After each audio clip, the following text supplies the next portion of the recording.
Salute everybody. Salute. I want to welcome everybody to this demonstration. Shocking news. T.D. Jakes steps down as pastor. Putin worships Black Jesus. Former bad boy artist G-Dep speaks out about the 1999 club Pow Pow. But before we get started with this demonstration, if I could get you to hit the like button as well as subscribe to the channel if you haven't already subscribed. I want to salute everybody that's catching this on the replay. I want to salute everybody that's watching from the clouds. I want to salute all of my moderators. I want to salute you, him and her. I want to salute all of my first timers over here, all my new subscribers. I want to salute the whole Rock Squad. Salute to the Bush people. Y'all can come out of the bushes and at least hit the like button. Y'all ain't got to drop down in the chat, but y'all could at least come out of the bushes and hit the like button. After all, you over here kicking it with me. So be respectful and come on up out of them bushes and hit that like button. Salute Nola. Salute. Salute Leslie. Appreciate you for pulling up. After this demonstration at 9 p.m., we will be having a birthday celebration for Rock Squad's own Pee-wee. And a big happy belated birthday to Rock Squad's own 80s baby. Wherever you at, 80s baby, a big happy belated birthday. Let me read my disclaimer, and y'all know how we do. We're going to jump straight into this demonstration. Copyright disclaimer under Section 107 of the Copyright Act of 1976. Allowance is made for fair use for purposes such as criticism, comment, news reporting, scholarship, and research. Everything that you hear in this video that I call a demonstration is only allegedly. It's all allegedly. Salute the Be More Gooch. Salute the Be More Gooch. Salute the 4 Light. Salute the 4 Light. So if I could get everybody to throw up some happy birthdays, some birthday cake, some balloons, some ice cream.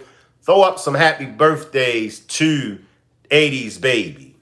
80s baby birthday was on April the 14th. So make sure everybody give 80s baby a happy birthday.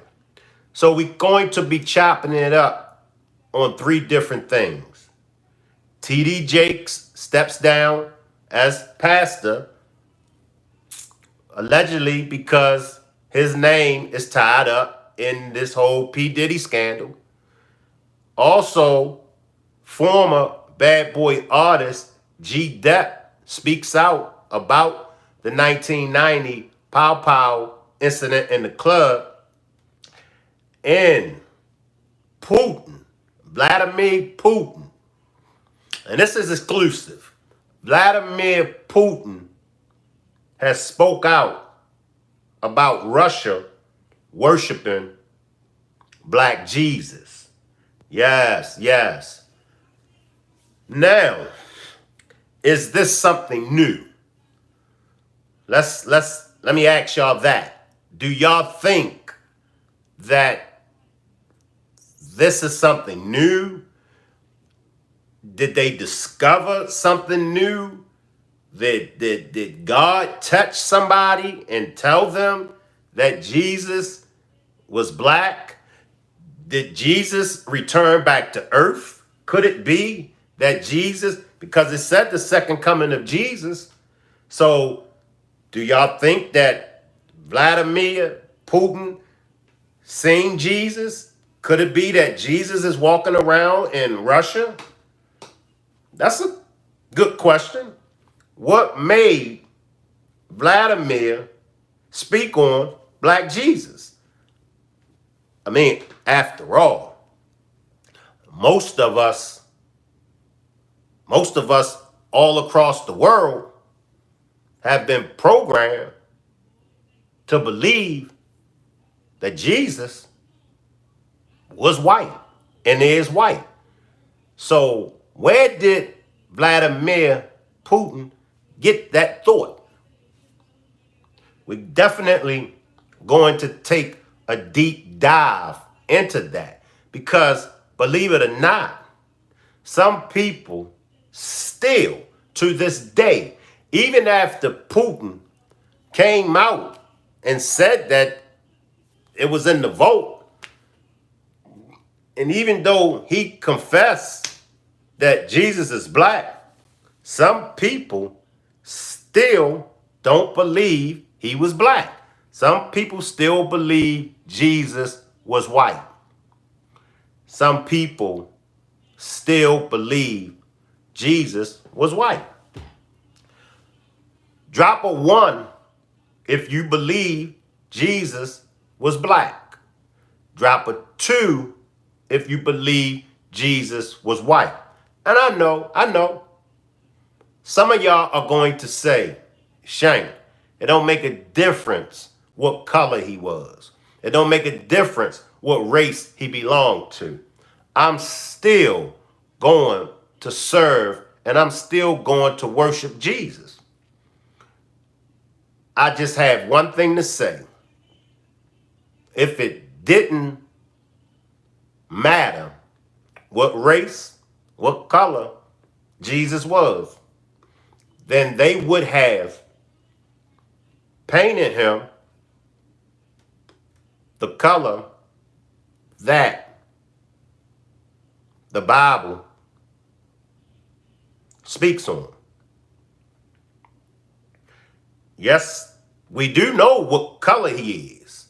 If we go to Revelations, I believe 14:1. Go to Revelations 14:1. It's either Revelations 4. Matter of fact, let me, because I want to make sure I give out accurate information. It speaks on a description of Jesus. And also, I'm going to do everybody an even bigger justice.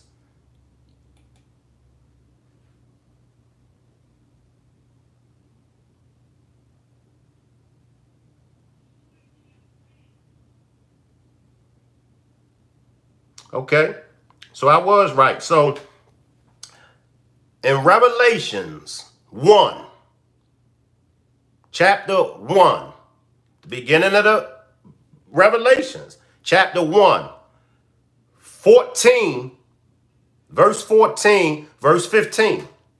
Verse 14 says, his head and his hair were white, like wool and as snow. Now, a Caucasian man, a European man, is blonde. I'll say it again. A white man, a Caucasian man, a European man, hair is blonde. Revelations 1:14 is giving you the description. It says his hair were white. Have any of y'all have ever seen an older black man with white hair? Wool. The texture of a white man's hair, the color of a white man's hair is blonde.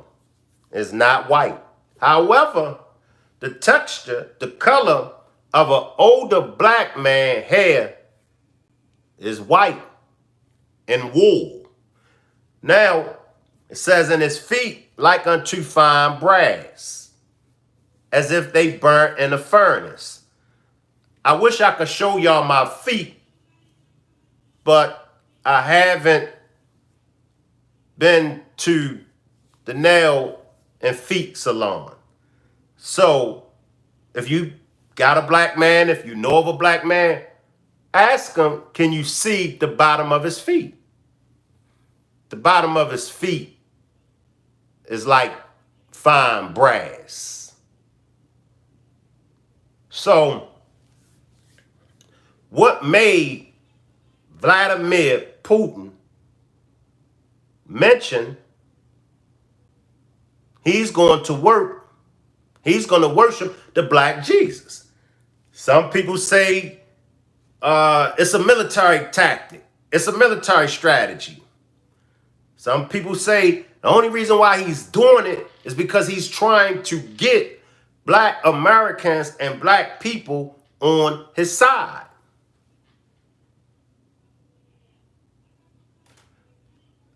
There's always an agenda people feel as though when it comes to other races or other countries telling the truth.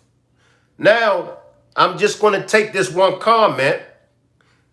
Lachelle says, no one knows what color Jesus is unless you have went to heaven and seen him. That's false. Surely the people that was on earth,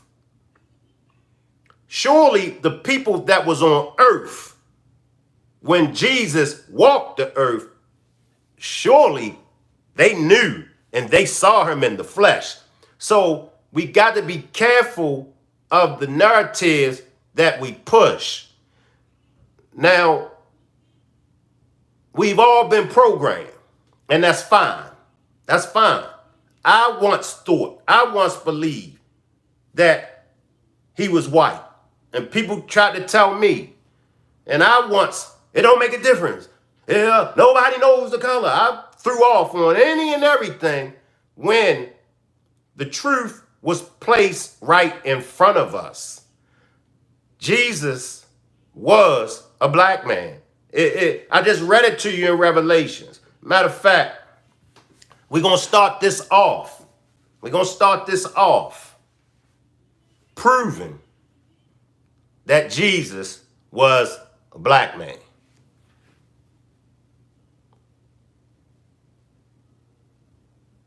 Sometimes we have to let go of what we was taught. How many of y'all remember Good Times? How many of y'all remember Good Times?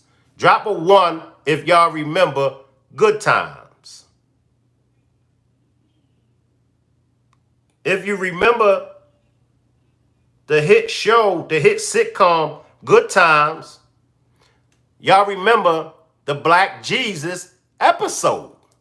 And as much as Florida was a devoted Christian, and I'm not here to try to get anybody to lose their religion.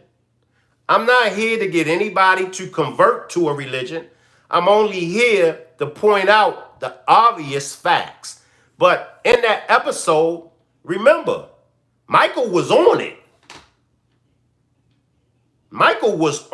But Florida, she wasn't having it. Now, keep in mind, this episode first aired 1973.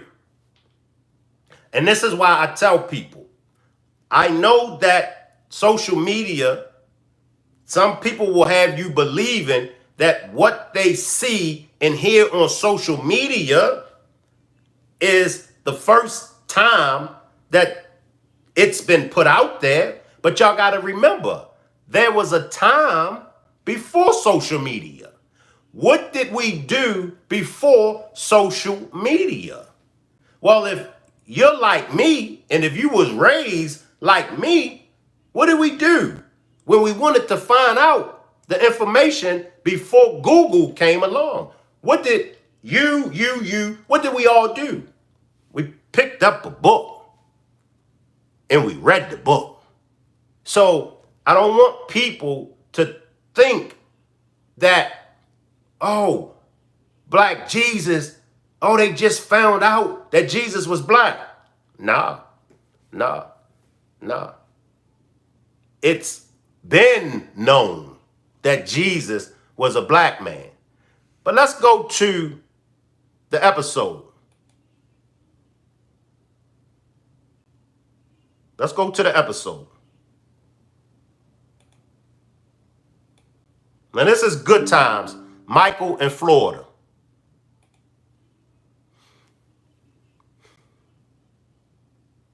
Symbol of Jesus. Well, hello, Symbol, and goodbye. JJ painted him. Whole thing on me, Michael. I had him in the closet where he wasn't performing no miracles for nobody. Mama, couldn't we at least let black Jesus hang alongside? Forget it. The only Jesus I know is him, and the one thing he don't need is a partner. Gosh, y'all, both of you. This picture has been in my family for as long as I can remember. When I was a baby, I don't know what I saw first. My mama, my papa, or this Jesus. Now, he's the one I know and love, so let's close the subject. Jesus was black, the Bible would have said so. But it does say so. Stop right there. Florida said what? If Jesus was black, the Bible would have said so. Huh? What Michael say? But it does say so, mama. Let's listen. That this is coming from the Bible. Once again, I'm not trying to get no one to lose their religion. I'm not trying to convert nobody from one religion to another religion. I'm only here to point out the obvious facts. It's a reason why Vladimir Putin said he's going to worship the black Jesus. What are you talking about? I read about it. It's in Revelation chapter 1, verse 14. It said, Ain't that the chapter that I read to y'all? Revelations 1:14. Listen.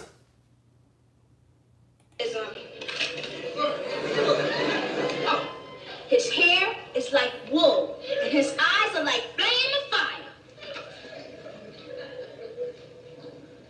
Oh, Lord have mercy. What she say? Well, Lord have mercy. Appreciate that super sticker, the for life. Appreciate that super sticker, the for life. I just wanted to point it out before we actually start to hear Vladimir Putin, because some people still believe Jesus was white. And it's no disrespect to the white side of the family. It's no disrespect. It's no disrespect to the Caucasian side, the European side. It's no disrespect to you all. Because just like we were programmed wrong, you all was programmed wrong. We all was programmed wrong. So it's no disrespect. And I don't want nobody that's European or Caucasian descent to feel as though I'm being disrespectful. That's not what I'm here for. I'm only here, once again, to point out the obvious. And I see y'all in the chat. You sure do say that, don't it? And see, Mama, look at that hair, like wool, ain't it? And look at them eyes, red like fire. So it took a young person to educate an older person. And it speaks on that in the Bible, how the young shall teach the old. And this is why I always say, us as older people, we have to stop walking around with our chest on swole when it comes to the younger generation. We gotta stop thinking just because we're older than them. We gotta stop thinking just because in our day and time, we gotta stop pushing that narrative that the younger people should listen to us and respect us. If you want respect, you got to give respect. But in the Bible, it talks about in the days of the last days and the coming of Christ, it's going to be the young teaching the old. But that's Michael. Now, Michael was 11, 12 years old, and he educated his mother,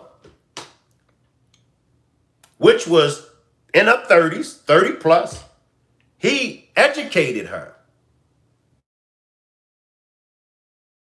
I wanted to let us start from the basics. So now when we listen to Putin and when we listen to other people, now we can kind of like get a better understanding, and we just won't shoot off and say, Vladimir don't know what he's talking about. You can't believe nothing them Russians say.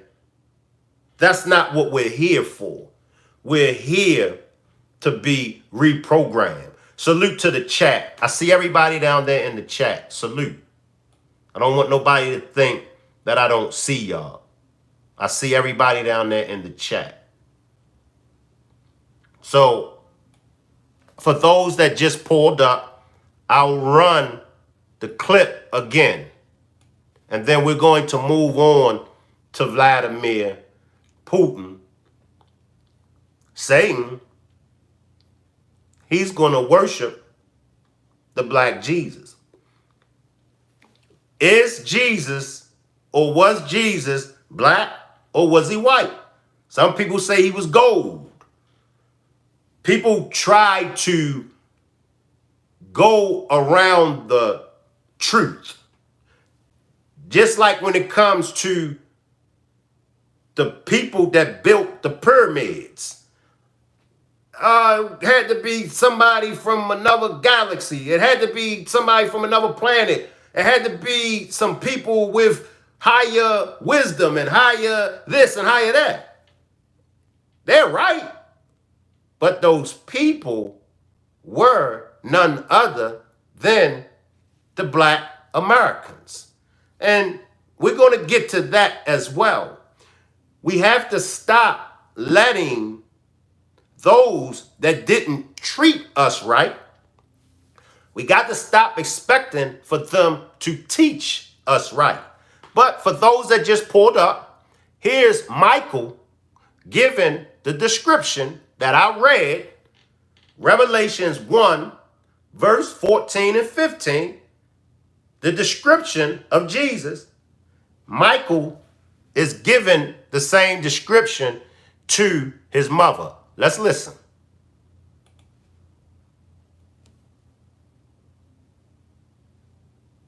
Symbol of Jesus. Well, hello, Symbol. And goodbye. Jakes and P Diddy. Don't bang on me, Michael. I had him in the closet where he wasn't performing no miracles for nobody. Mama, couldn't we at least let black Jesus hang alongside? Forget it. The only Jesus I know is him, and the one thing he don't need is a partner. Because you're both of you. This picture has been in my family for as long as I can remember.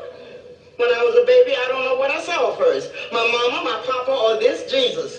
Now, he's the one I know and love, so let's close the subject. Jesus was black, the Bible would have said so. But it does say so. What are you talking about? I read about it. It's in Revelations chapter 1, verse 14. It says, his hair is like wool, and his eyes are like flaming fire. Well, Lord have mercy. You sure do say that, don't it? And see, Mama, look at that hair, like wool, ain't it? And look at them eyes, red like fire. So that was Michael pointing out to his mother the description of Jesus. Now, that episode aired in 1973, way before social media. Way before social media. There's nothing new under the sun. What was, is. So, now we're going to go to Vladimir Putin and see what he has to say.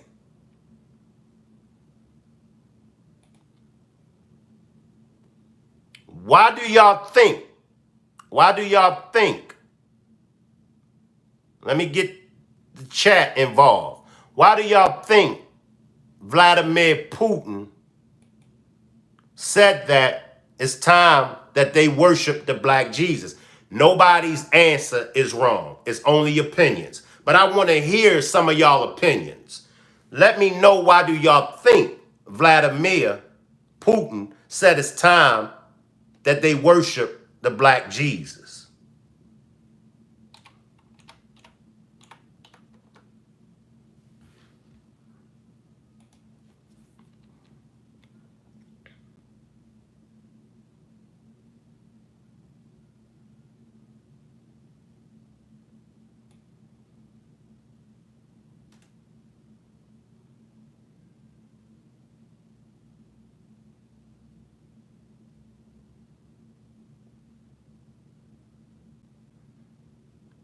And 411 says, because they've been worshiping a false god.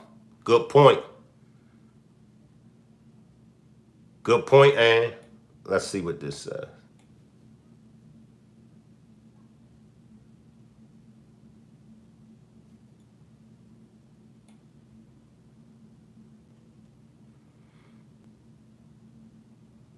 Bad Bunny says the vodka.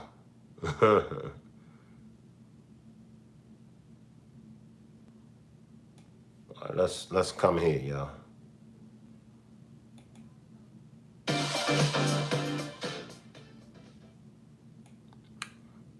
Mel says, because they already knew and there's about to be a changing of the gods. Excellent point, Mel. All right, let's check out this, y'all. People, black or white. This has been a long word. Jesus Christ, his mother, the Virgin Mary, and his people, black or white. This has been a long debated question. Europe has always tried to depict Jesus as a fair white man with blue eyes, long blonde hair, and tall height. This was further strengthened by paintings from the 15th century, where Jesus appeared much like a typical European man.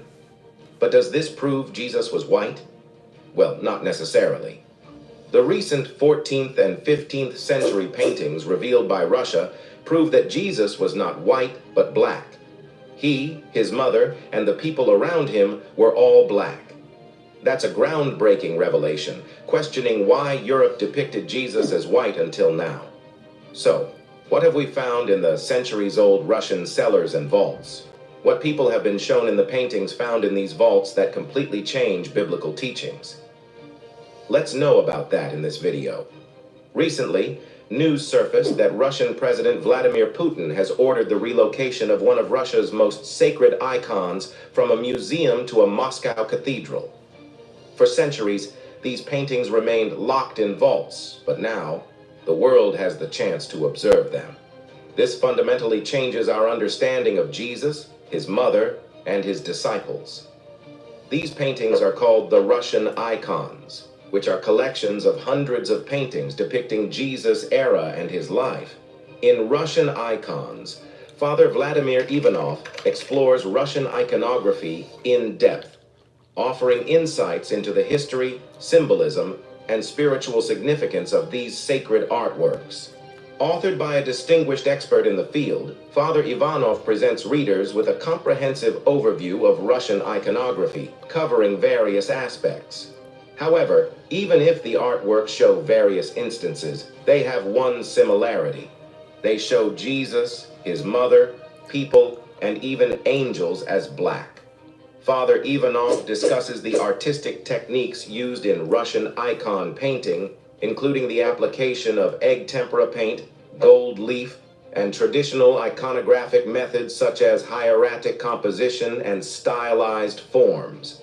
Examining the role of icons in Orthodox devotional practices, including veneration, processions, and their use in private and public worship, the book illuminates the profound impact of icons on believers' spiritual lives. Some of the paintings even depict the pre-Jesus era. For example, Andrei Rublev's Trinity illustrates the biblical story of three angels visiting the patriarch Abraham at the Oak of Mamre. as described in the book of Genesis. Within Christian belief, this event represents the Holy Trinity, Father, Son, and Holy Spirit, revealing themselves to Abraham as three guests. However, there is something shocking in this painting. The complexion of all those present in the painting is dark and black. A famous painting, Savior in a Golden Riza, typically features an icon portraying Jesus Christ adorned with a golden riza. In Orthodox Christian tradition, a riza is a metal covering or frame that embellishes an icon, often made from gold or silver. The primary focus of the painting is Jesus Christ, depicted in the traditional Orthodox iconography. He is commonly depicted with a halo around his head, symbolizing his divine nature. His facial expression may vary, often conveying compassion, serenity, or solemnity, reflecting his role as the Savior and spiritual guide. Interestingly, Jesus is depicted in a dark brown or black complexion. The golden riza surrounding the icon of Jesus is intricately designed, featuring elaborate patterns, engravings, and sometimes gemstones. It signifies the reverence and value attributed to Christ's image in Orthodox worship. Moreover, the riza serves as a visual reminder of the magnificence and majesty of God, reinforcing the belief in Jesus as the divine Son of God. Then comes the painting Theotokos of Vladimir, which is deeply revered within the Orthodox Christian tradition. It depicts the Virgin Mary, also known as the Theotokos, cradling the infant Jesus in her arms. The term Theotokos translates to God-bearer or Mother of God, highlighting Mary's role as the mother of Jesus, who is believed to possess both human and divine nature. Interestingly, both Jesus and his mother appear non-white, with their complexion leaning toward black color. Mary has a calm expression in the painting, tenderly holding Jesus, supporting his body with one hand while gently caressing his cheek with the other. Jesus is portrayed as a young child, often extending his right hand in a gesture of blessing. Among the Russian icons found in the vaults is Ustyug Annunciation, a painting that completely redefines angels' appearances. This painting portrays the Annunciation, a significant event in the Christian tradition where the Archangel Gabriel informs the Virgin Mary that she will conceive and give birth to Jesus, the Son of God. Both Gabriel and the Virgin Mary are depicted as black. In no way do they have a fair complexion, blue eyes, and blonde hair. Another famous painting is Elusa, which means tenderness or compassion in Greek. In religious art, it represents a specific depiction of the Virgin Mary cradling the infant Jesus in a close embrace, with their cheeks touching. This portrayal highlights the intimate bond between mother and child, symbolizing Mary's role as a compassionate intercessor and protector of humanity. In this painting, we see the same pattern, and both Jesus and his mother appear darker. Here's a reminder to please like and share the video and subscribe to our channel. So they've given us a breakdown of the paintings. Now, it's not hard to figure out why they changed it.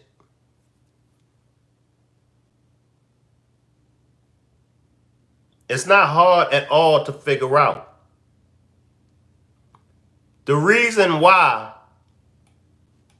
they change the description of Jesus is the same reason why they stripped us of our nationality, our religion, our God. They stripped us of our names. They stripped us of our language. They damn near stripped us pretty much of everything. Now, let's focus on some of the names that the U.S. government placed on us, okay? When you meet a Puerto Rican tells you what about him or her. They tell you, I'm Puerto Rican. Somebody from the Middle East, Pakistan, somebody from Iraq. I'm an Iraqi. I'm a Saudi Arabia. I'm Haitian. I'm Jamaican. Because they can identify with a land, a country. So that's how you know where they're from and their people. However, when it comes to us,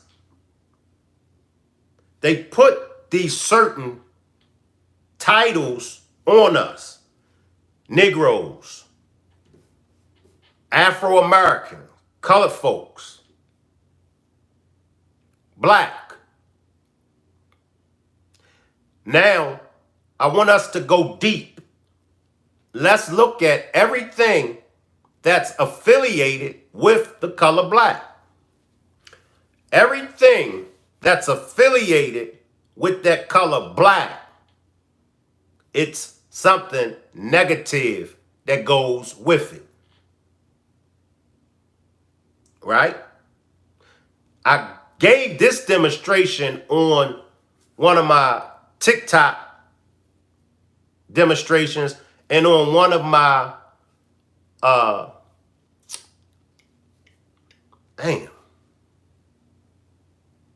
my TikTok, on my TikTok. I'm getting TikTok confused with Instagram, but I gave this demonstration on my TikTok. What's the nastiest jelly bean? The nastiest jelly bean is black. However, some of y'all says, Shyne, I love the black jelly bean. Man, that goddamn black jelly bean is nasty as hell. Okay? At funerals, what color do you wear? Black. If a black cat cross your path, it's 7 years of bad luck. Right? So when it comes to the programming of us, it's a reason why they programmed us like that.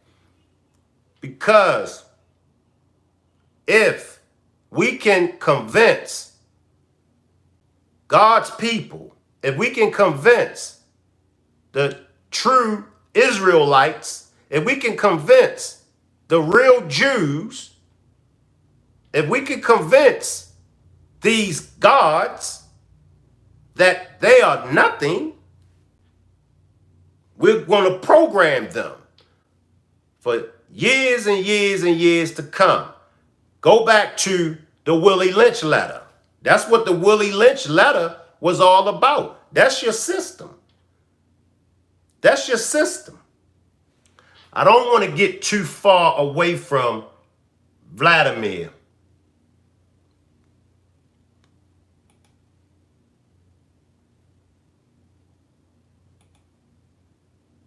What kind of picture do you paint in your head?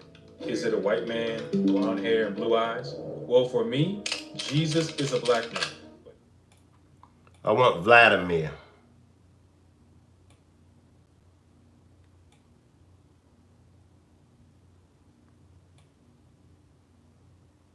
I'm coming, y'all.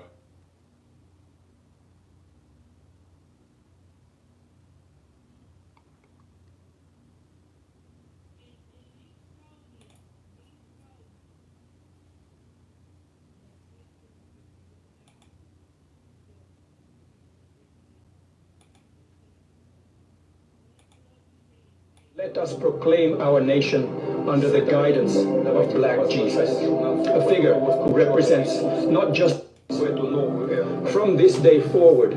Let us proclaim our nation under the guidance of Black Jesus, a figure who represents not just the cornerstone of Christian faith, but also a symbol of the universal values. and brotherhood. Jesus Christ is the most famous black radical revolutionary in history, and he was treated just like Dr. King. What we see.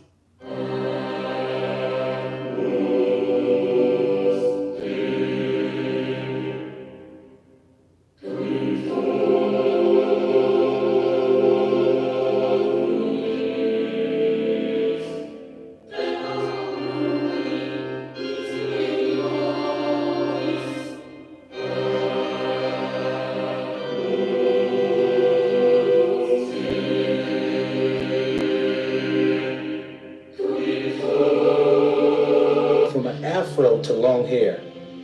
His hair straightened out, right? Was Jesus black? If not, why do all the old paintings found show him as black? And why are all the new and famous paintings shown mostly to the world as white? After Russia revealed the Black Jesus painting, small ancient villages with similar paintings emerged. Now in Ethiopia, the oldest paintings reveal Jesus as black. So, are these paintings a lie? Or is what we have been told about God to this day a lie? Let's find out.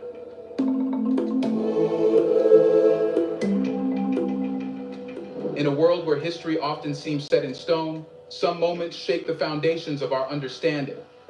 Imagine the ripple effect when the image of a revered figure, central to the faith of millions, is suddenly revealed to be radically different from what we've been taught. This is the seismic shift ignited by recent revelations about the ethnicity of biblical icons, particularly the portrayal of Jesus as black.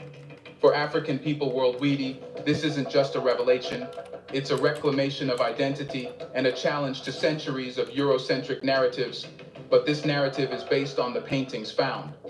So, is it even legitimate based on the places the paintings are found? They used to keep that replica or copy of the Ark of the Covenant inside their churches. That's why it makes them churches and counted as churches and counted as a holy place. That makes them house. But except without the holy or the replica, this church will be like house. No, it doesn't be meaningful. It will be counted as a house. Yeah. It will be structured. Right. If the ark found out in that place, that the people, the worshippers counted as this is the holiest place. Miss Tree says, is it Tupac? Actually, Tupac got a song called Black Jesus. Tupac has a song called Black Jesus.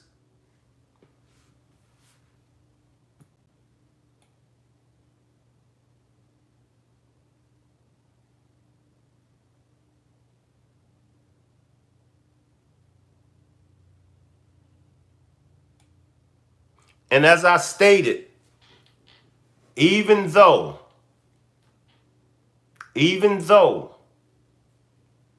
the facts are in, the people still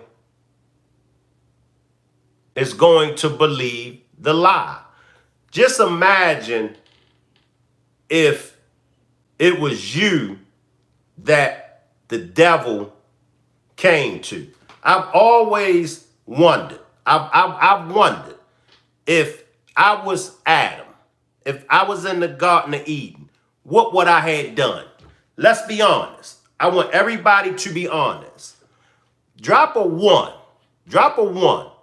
If you was in that Garden of Eden, drop a one if you would have did exactly what Adam and Eve done.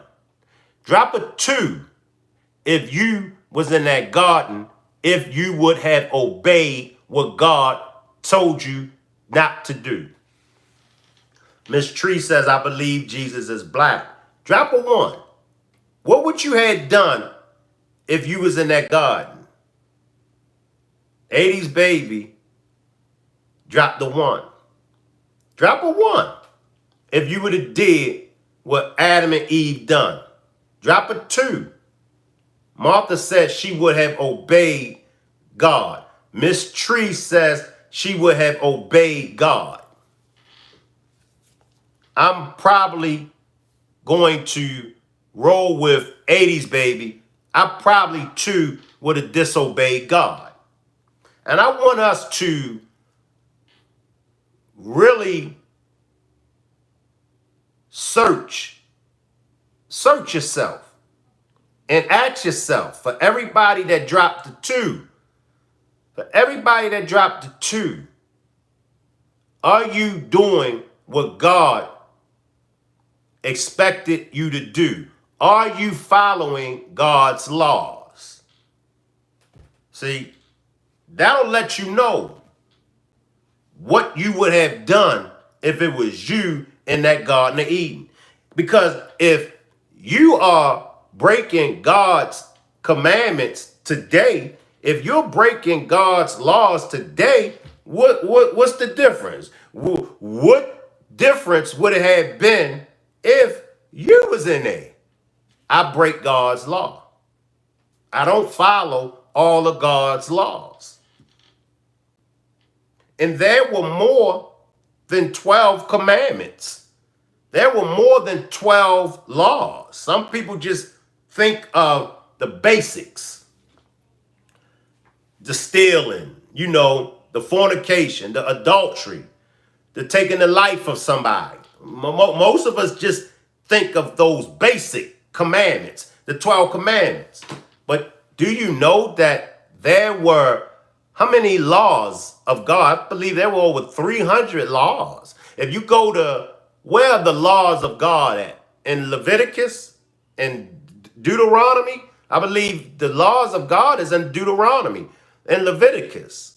Somebody help me out. Miss Tree says on the subject of Eden, who took a bite out of poison apple? Now look at the apple foam. And that's facts. That's facts. And I'm glad you brought that up, Miss Tree. Have y'all noticed the apple foams? See, when it comes to the devil, when it comes to Satan, you got to know, we all got to remember, Satan was God's right-hand man.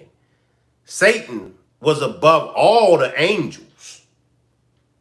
You really got to study Satan and say, damn, if Satan bucked against God, what did he know? What did he have to make him want to buck against God? That's like you at work and you buck against your supervisor.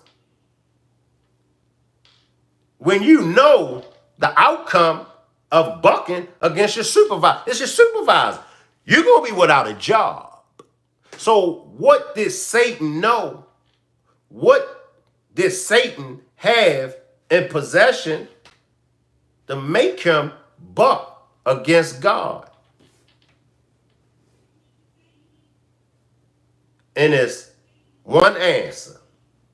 Because according to the Holy Quran, if you've never read the Holy Quran, read the Holy Quran. Because the Quran and Bible go hand in hand.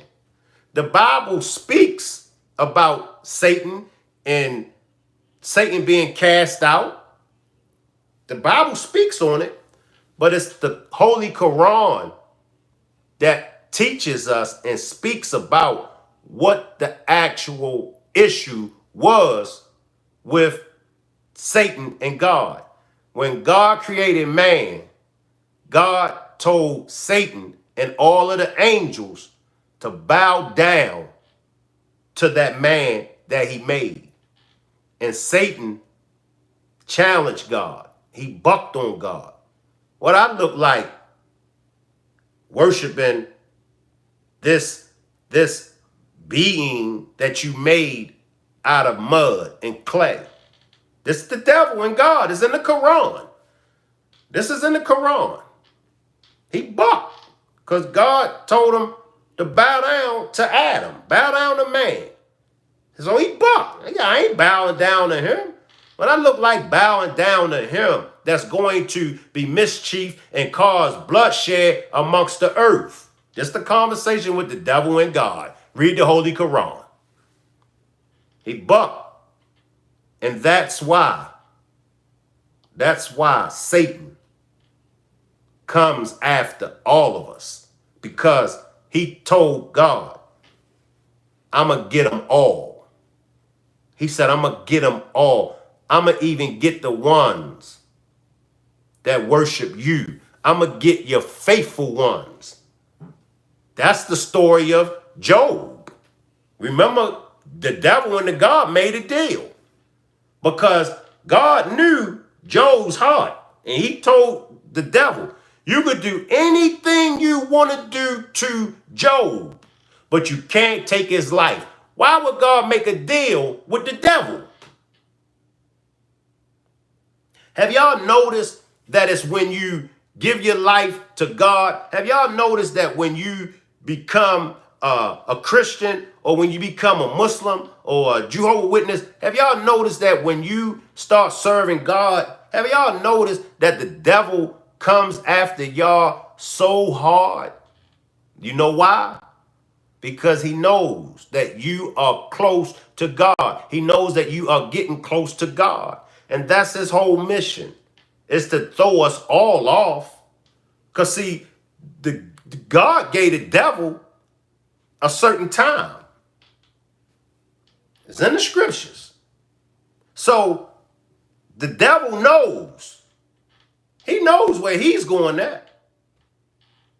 But he is going to take as many of God's people as he can. Do I believe in the devil? Sure, sure.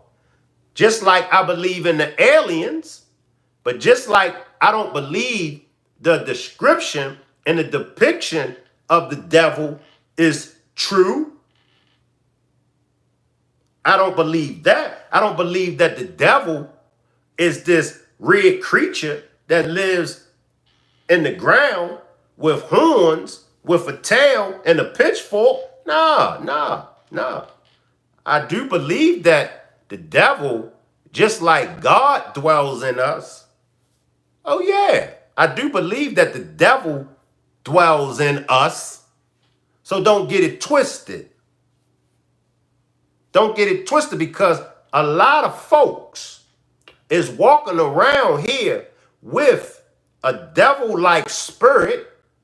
A lot of folks are walking around here with a devil-like heart. A lot of folks is walking around here with devil intentions. You know, the ones that smile in your face?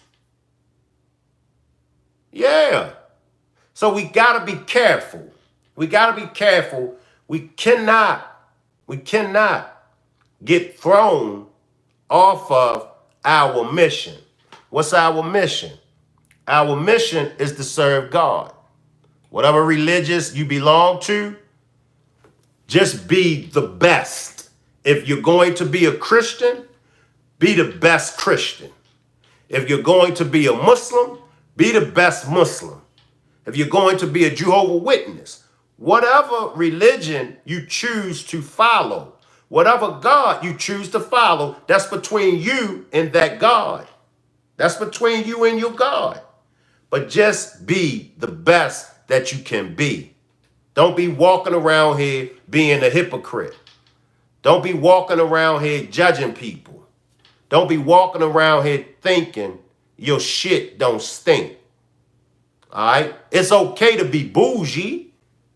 It's okay to think highly of yourself. It's okay to want more for yourself. It's okay to every day strive to be a better person, but don't get it twisted. Don't walk around here acting like your shit don't stink, and don't walk around here acting like you better than the next person. That's where you get the game messed up, when you are holier than thou. Oh, I ain't nothing like them. Oh, my sin is a little sin. Y'all know what I'm talking about. Don't get it twisted. All right? We're going to come back to Black Jesus. We're going to come back to Black Jesus. And see, a lot of people heard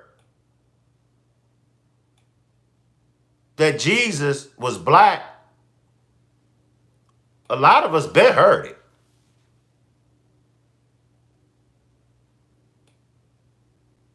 But what we got to stop doing is we got to stop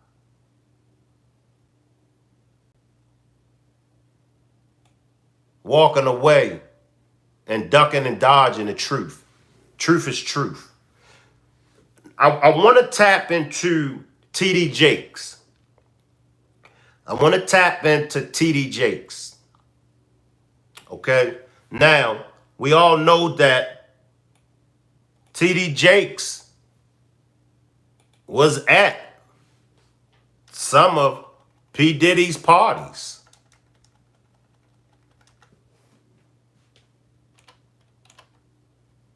We all know that TD Jakes was at some of P. Diddy's parties. What was he doing? What in the hell was TD Jakes doing at a P. Diddy's party?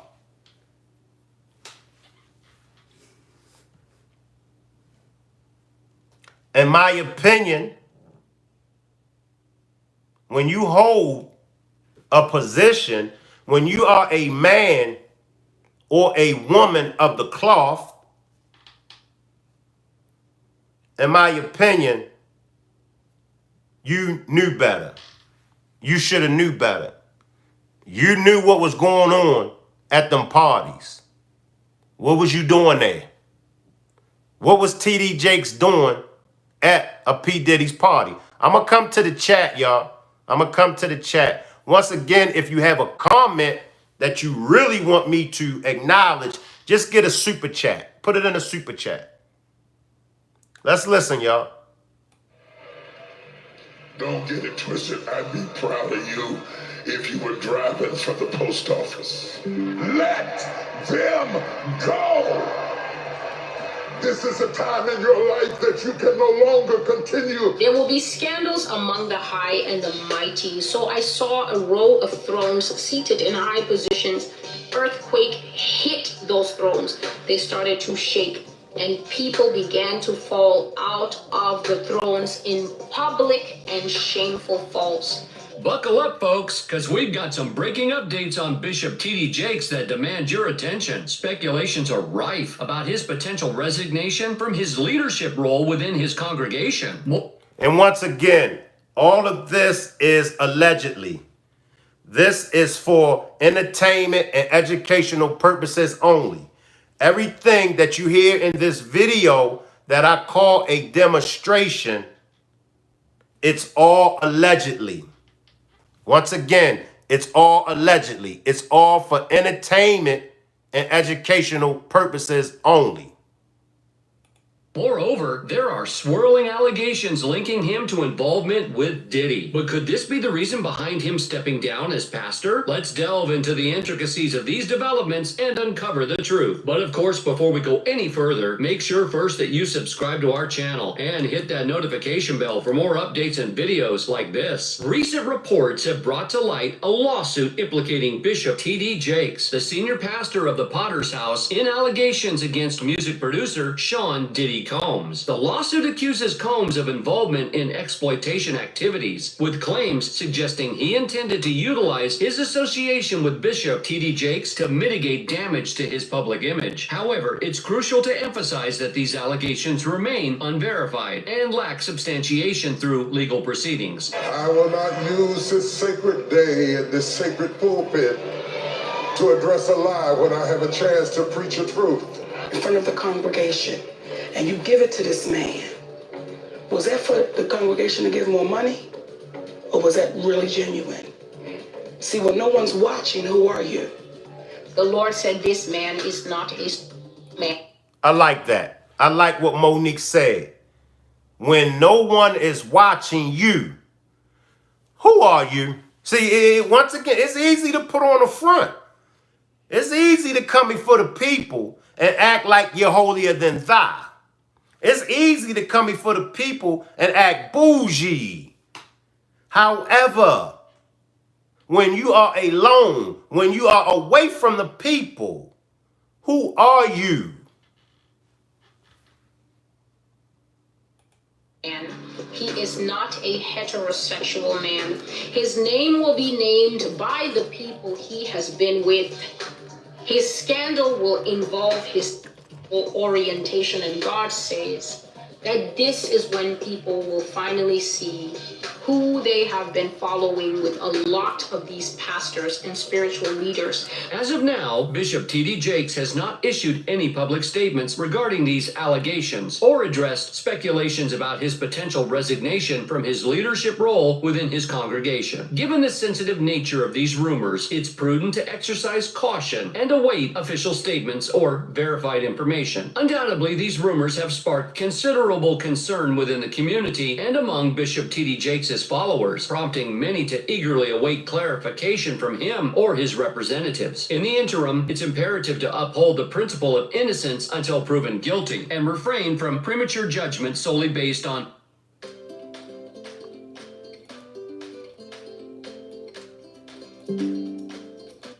unconfirmed rumors. Let me jump to the chat. Salute everybody. I see y'all. Precious Metal, salute. Precious Metal says, sounds like Eddie Long. Salute Randall. Randall says, what's in the dark will come to light. Precious Metal says, when you with Diddy, who are you? Exactly. That says a lot, Precious Metal. Isla says, exactly. Who in the hell are your ass when you're with P. Diddy? I need to know. Are you a bottom? Are you a top? What's really going on? Renowned preachers rarely find themselves thrust into the headlines, and when they do, it's usually for matters pertaining to their spiritual teachings. However, T.D. Jakes has recently diverged from this expected path within his field. In recent months, his name has been linked to unconventional news, marking a departure from his usual media presence. Now, his appearances in the media have taken a darker turn, with looming allegations of arrest shadowing his name. Unlike many of his peers, Jakes is familiar with the spotlight, the remarkable growth of his church, and his connections with influential figures in the entertainment industry have solidified his societal position. Yet with his level of success comes fame, and it seems that his renown extends beyond his sermons. Recent reports suggest that Jakes may not always embody the message he preaches. While there are numerous respected theologians globally, figures like Bishop T.D. Jakes distinguish themselves with their ability to bridge the gap between the entertainment world, particularly the hip-hop scene, and biblical teachings. His involvement with prominent individuals, both within and beyond the black community, has elevated his influence to an international scale. Well, I don't know. He also said, did he distribute firearms and was selling?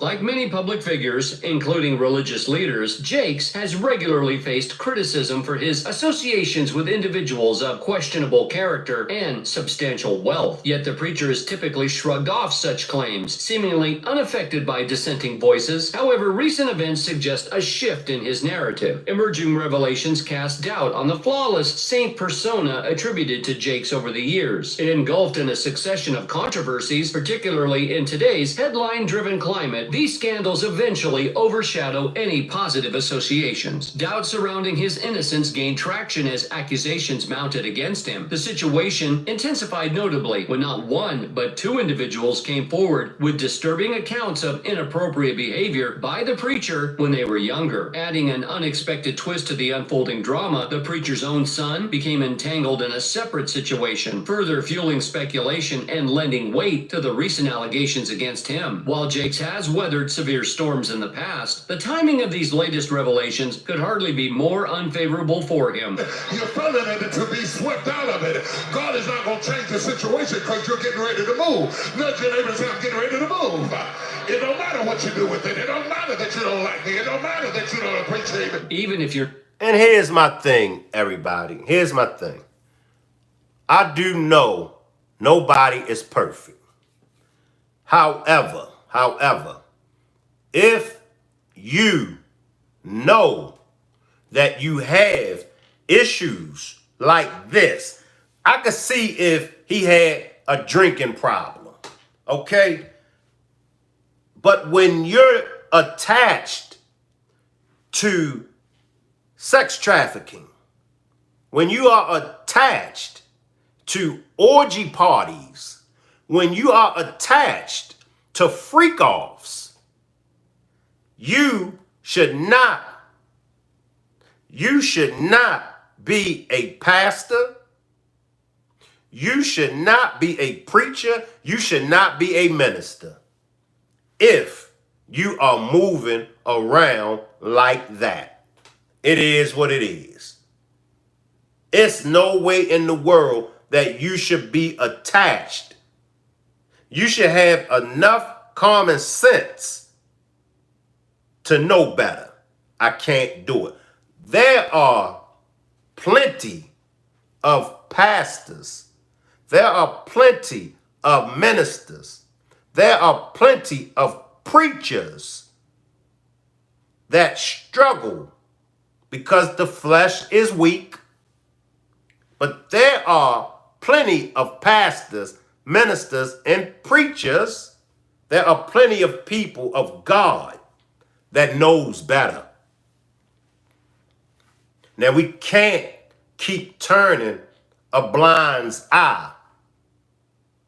That's why we're in the condition that we're in today, because of God's people. I want y'all to listen to me. Make no mistake about it. Because I remember that there was a time when God's people was actually God's people. God's people was doing the work of God at one time. I do recall preachers, the only thing that a preacher or a minister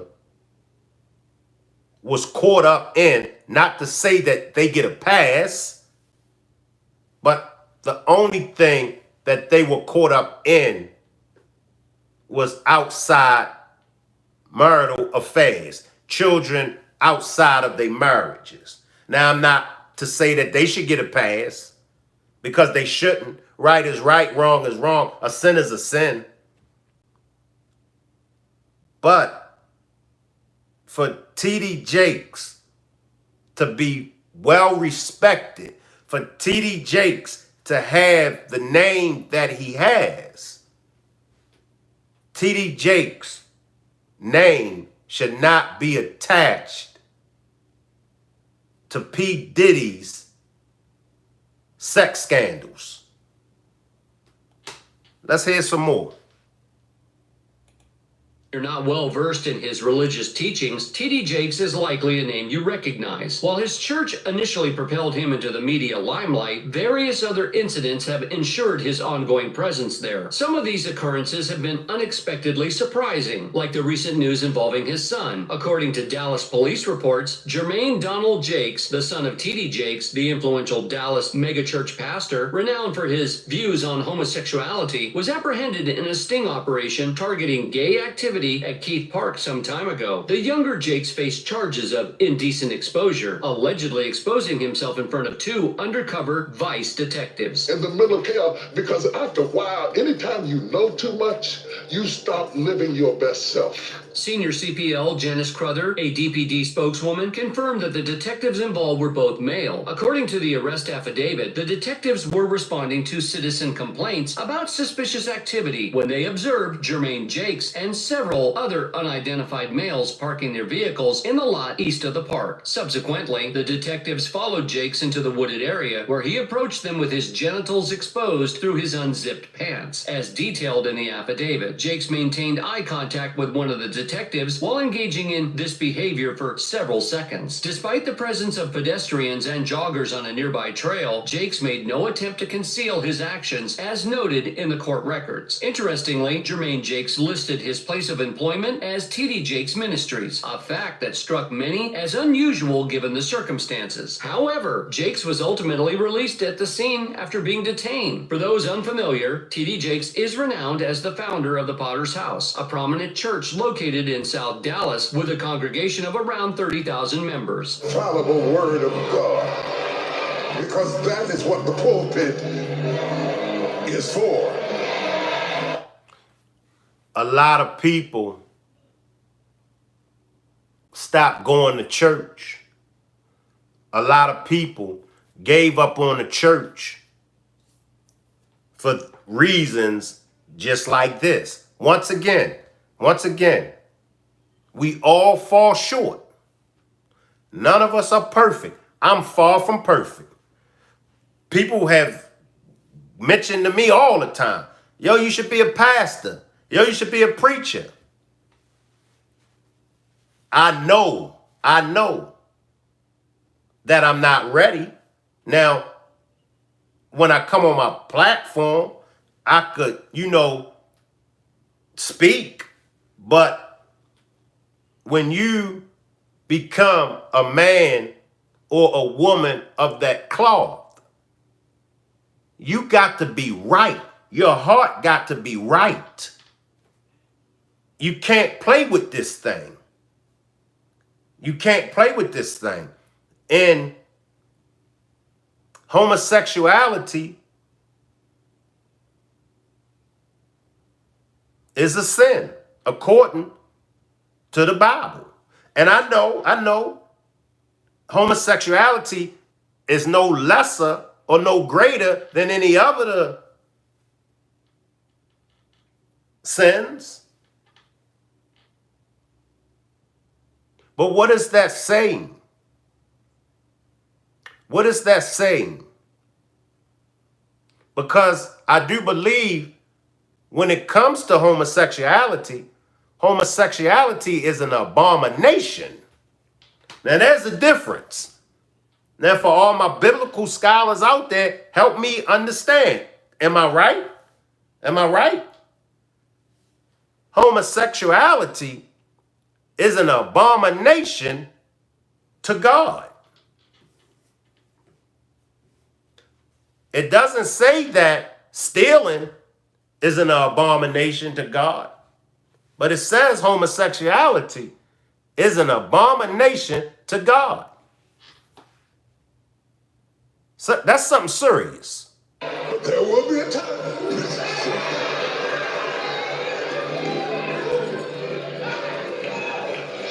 So you can stop dragging people and arguing with people. The irony of this situation is glaring. The preacher has been an outspoken critic of same-gender marriage, even drawing criticism from HIV/AIDS activists for what they perceive as his contribution to the stigma surrounding homosexuality and substance use. Yet here we have his own son caught in a compromising situation involving same-gender relations. T.D. Jakes himself has made his stance clear, stating to USA Today, "To date, I have not seen scriptural authority that allows me to stand on behalf of God and say, I now pronounce you husband and husband and wife and wife. This is an issue the government is undecided about. The Bible is not." Following these events, Jermaine Jakes' attorney, Faith Johnson, released a statement acknowledging awareness of the allegations and asserting that an investigation was underway. However, due to an ongoing government investigation, no further comments were provided at the time. The situation doesn't end there. The preacher may soon find himself facing SA allegations in court. One of his former mentees, Manasseh Jordan, revealed in a recent video that individuals who claim to be victims of the alleged misconduct by the preacher are preparing to take legal action against him. This corroborates earlier claims of misconduct against Jakes. Manasseh Jordan, a former mentee of Bishop T.D. Jakes, has stepped forward alleging that the prominent Dallas pastor groomed him. He recently disclosed, I see, this is the stuff I can't get with this. Like, you got charges, T.D. Jakes, of SA-ing these people. Come on. Like,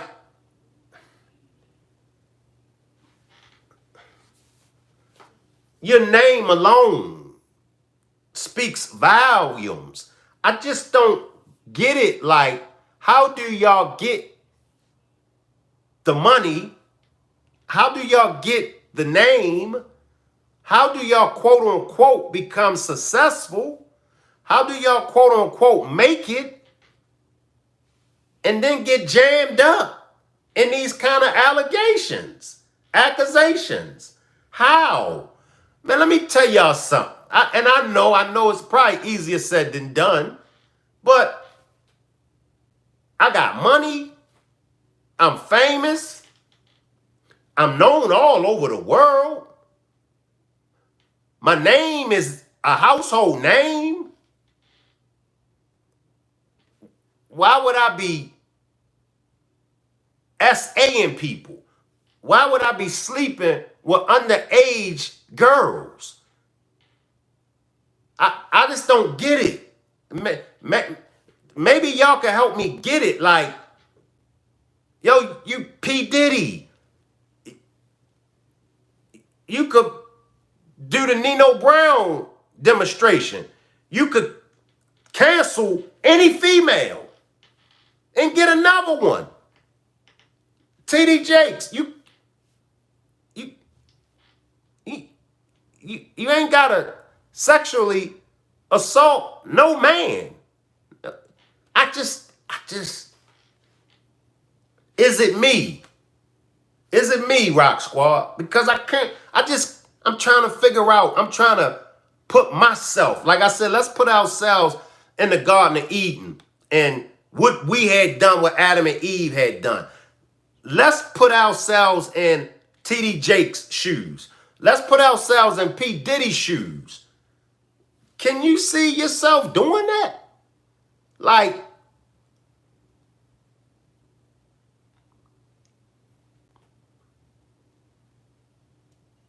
I can't see myself doing that.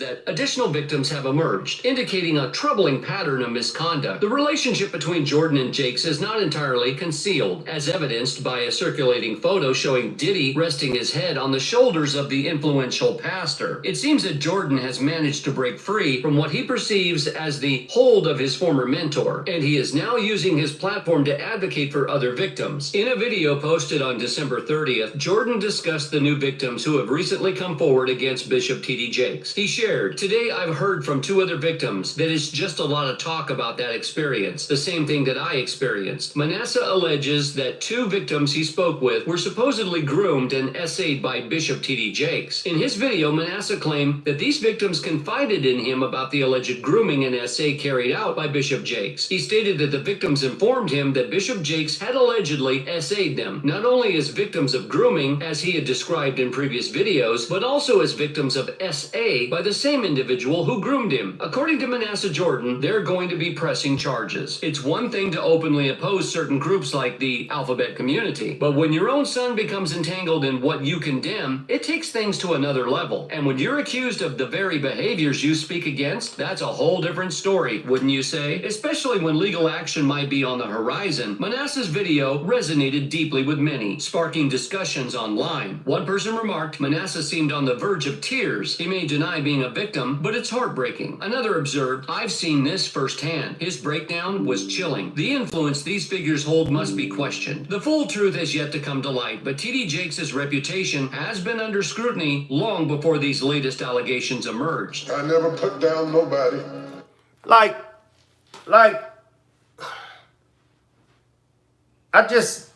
and like I said, I'm trying to just grasp at it. Like, what makes you are somebody? What makes you SA somebody? Like, it doesn't make a difference how pretty you are. It don't make a difference how ugly you are. There's somebody for everybody.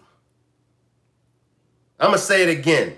There's somebody for everybody.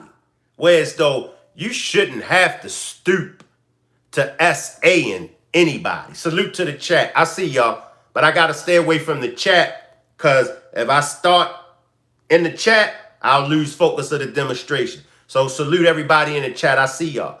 But some people say it's a disease, Shyne. Some people say that they're sick. Drop a 1. Drop a 1 if you think that that's true. Drop a 1 if you think that a person that are somebody, a person that SAs somebody, drop a 1 if y'all think that it's because they are suffering from a disease. Or drop a 2 if y'all feel like me. They knew exactly what the hell they were doing. That's just me. I feel like it ain't no mental illness. I feel like it ain't no disease. It ain't no sickness. I feel like they knew exactly what they were doing. That's just me. I feel like when you I feel like when you commit any criminal act, I feel like when you rebel, I feel like when you do I feel like you knew exactly what you was doing. Come on. Have we lost? And this is what I'm saying when I spoke on the morals, the values, and the principles. Where are we at when it comes to having morals? Callie says, well, maybe both. But where are we at? Like, she says, but mainly 2. Like, when I'm having sex, I like to enjoy it. But then I know some people going to say, for a person, because I hear this a lot, men that R's women and men that SA's women, they do it for some sort of control. I get that. I get that. I get that. People say that men that commit those crimes, you know, the S, A, and the R, they want to be in control. But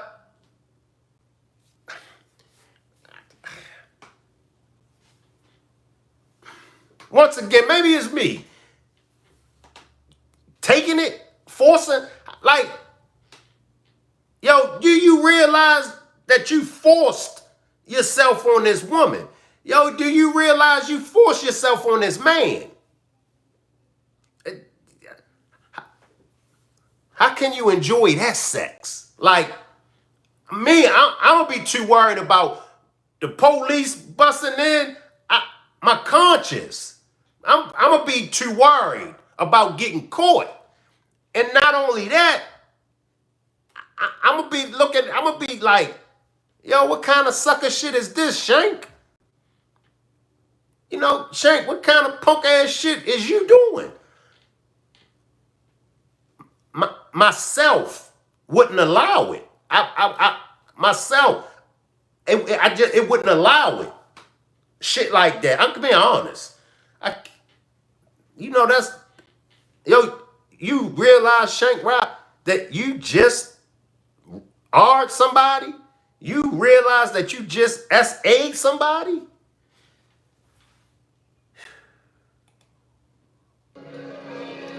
I got my own flaws and my own fault, but I didn't do that. Just a few months ago, the preacher found himself embroiled. He said he got his flaws, but he didn't do that. Like Allah said, makes you wonder who he really worshiped. That's another thing. Like, and that's what I'm saying. When you hear people talk about they serve God and they love Jesus, and when you hear Muslims talk about they love Allah and they worship Allah and all of that, like, yo, do you really? Do you really worship Jesus? You know, do you really worship Allah? Sorry that you had to experience that, Miss Callie. And sorry that any other survivors of the SA and the R had to experience that. I know, you know, hearing just stories like this, I know it can be very, very hurtful. And I'm sure that, you know, it makes y'all feel a certain way. So I do apologize. Sorry that any of you all had to experience that. Sorry about that, Miss Callie.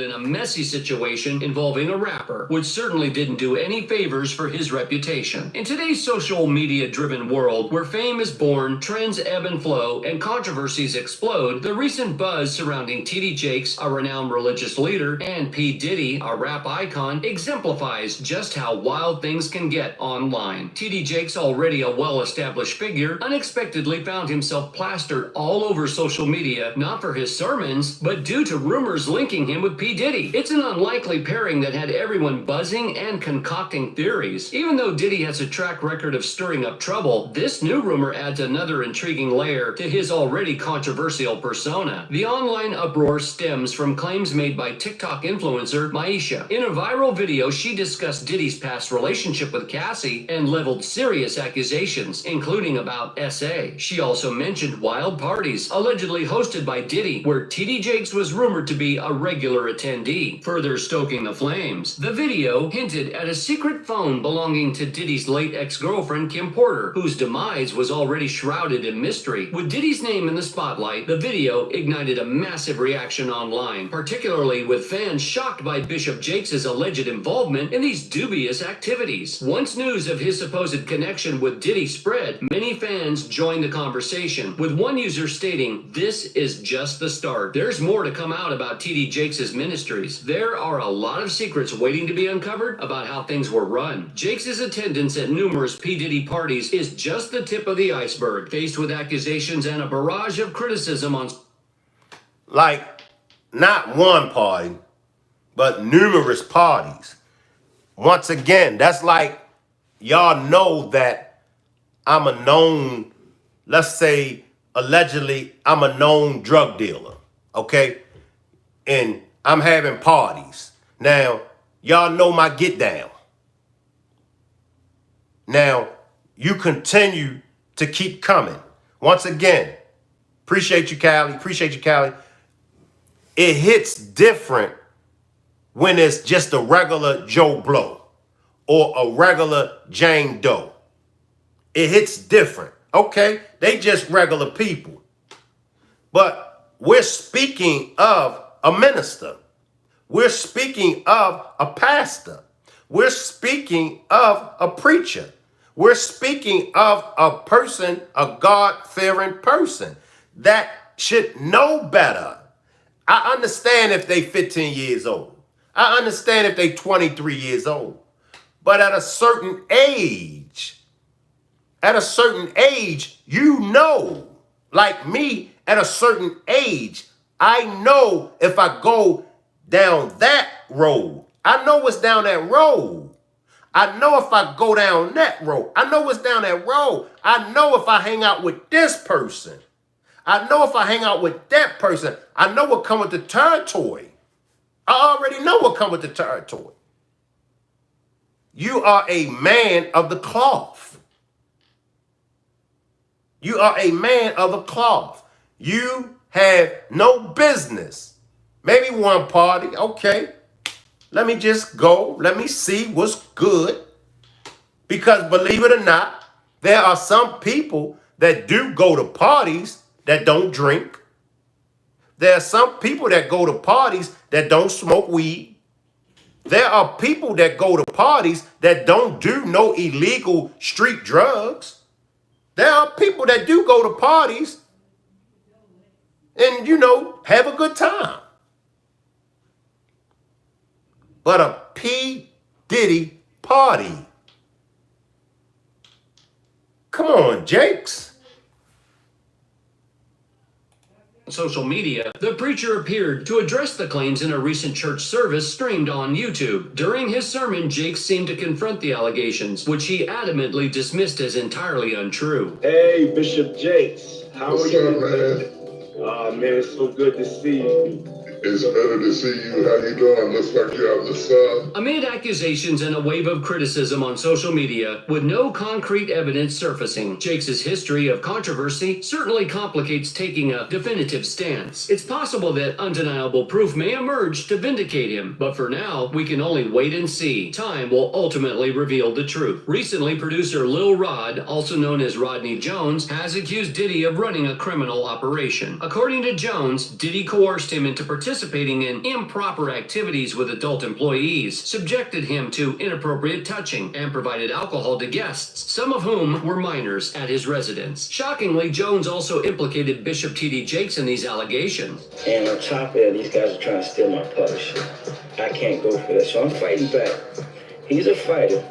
The lawsuit has triggered widespread concern, with many deeply troubled by the accusations against Diddy. Tiffany Red, who shared her own account of being a victim of Diddy's actions, particularly impacted one individual, Diddy's former bodyguard, Gene Deal. He recognized the distress in Tiffany's voice and her apprehensions regarding Diddy's conduct. Moved by a sense of responsibility, people have voiced their support, affirming to Tiffany and others that they stand united in the fight against injustice. Reflecting on the broader implications of such allegations, people have expressed solidarity with Tiffany and emphasized the importance of speaking out against wrongdoing. They draw inspiration from resilience of iconic figures who have confronted similar challenges in the past. Firm in their belief in the eventual triumph of truth and justice, they anticipate a wave of courageous individuals like Rodney Jones stepping forward to expose the darker sides of influential figures in Hollywood, beginning with Diddy, who is at the center of the controversy. In addition to Gene Deal, Rodney Jones has emerged as a steadfast supporter of Diddy's alleged victims, lending his voice against the influential mogul and his supposed misconduct. With unwavering conviction, Jones speaks of a spiritual victory, asserting that the battle against Diddy's alleged transgressions has already been won on a higher plane. Despite the ongoing legal and financial obstacles, Jones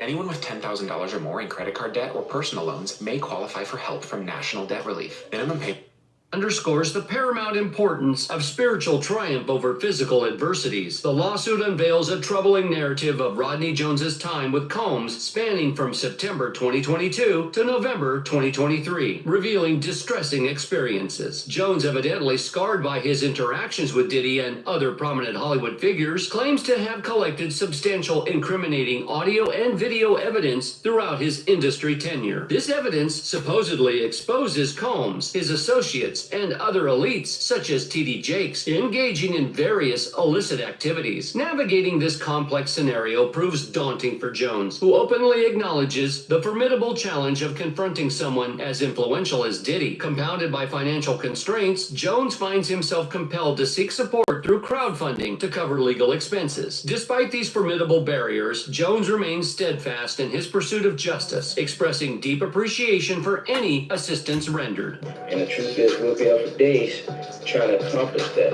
I've tried to get my business straight with them on this album, but the truth is they're not playing. Jones levels serious allegations against Combs, ranging from physical harassment to threats and inappropriate conduct. According to Jones, Diddy's behavior included verbal maltreatment, unwanted physical contact, and instances of nudity in Jones's presence. Reflecting on Diddy's character, Jones suggests that such misconduct is inherent to individuals wielding power and arrogance, resulting in significant damage to Diddy's reputation and consequential fallout, including severed ties with corporate entities. Amidst the unfolding controversy, Jones emerges as a steadfast advocate for accountability.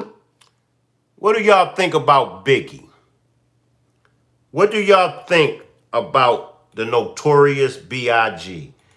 Do y'all think that Big, perhaps, do y'all think that Biggie, perhaps, allegedly, was swinging like that? What y'all think? Because one of Biggie's raps, he says that I said DMX said Diddy on him. Y'all remember when in one of Biggie's raps, he said that she looked so good that he would suck on her daddies. Now, I ain't playing like that. I ain't putting that in no rap. I'm going to say it again. And I wish I could play it. But in one of Biggie's songs, he says, and that song is Me and My Big. You know, who remember that song? Drop a 1 if you remember that song with Biggie Smalls. Just me and my bit. Just me and my bit. He says that she looked so good that he was sucked on her daddy's D. Leslie says I can't answer that question. Can somebody help me out? What in the hell was Biggie thinking? Miss Tree says, wasn't the dancer in his video a trans man? Yes, yes, yes. It's like, hold up, yo. Let's put the car in reverse and let's back up.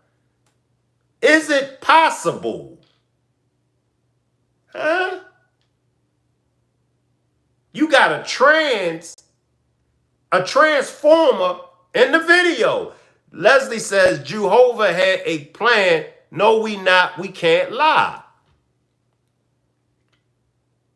And I used to always question that verse that Biggie spit, that you look so good that I suck on your daddy's D.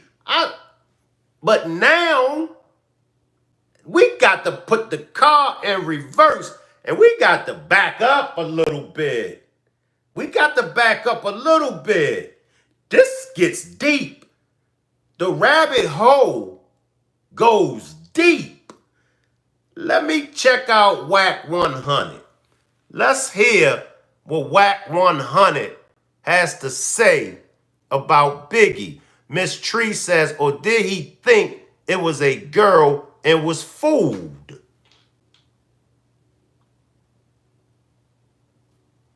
Good question. Good point, Miss Tree. Let's listen to Whack 100, y'all. Let's listen. I saw that Academics did a post where he was talking about, based off of some of Biggie's lyrics, he feels like Biggie might have been bi, and you posted and said, I agree. I don't know them all, but it's a lot of things that Biggie says that reference what we, from the heterosexual side, would consider to be gay tendencies of homosexuality. You know what I mean? When you're referencing you would rather suck a man's this over than deal with this kind of woman, and you know, and he wasn't the only one, because when I heard that, I want to say somebody from NWA, I don't know if it was Ren or one of them, said some crazy shit about a 14-year-old girl. So that was Ren. It's like a lot of lyrics out there that people are playing, and it's like, I'm asking myself, God damn, why didn't you catch that? Ren from NWA, MC Ren. And I think Ren is one of the most underrated rappers. But Ren in his song spoke about running a train on a 14-year-old. So that's what I'm saying. All of this has always been a part of our culture. Ren, he got a song where he talk about him and his homies running a train on a 14-year-old. And he was 19 or 20.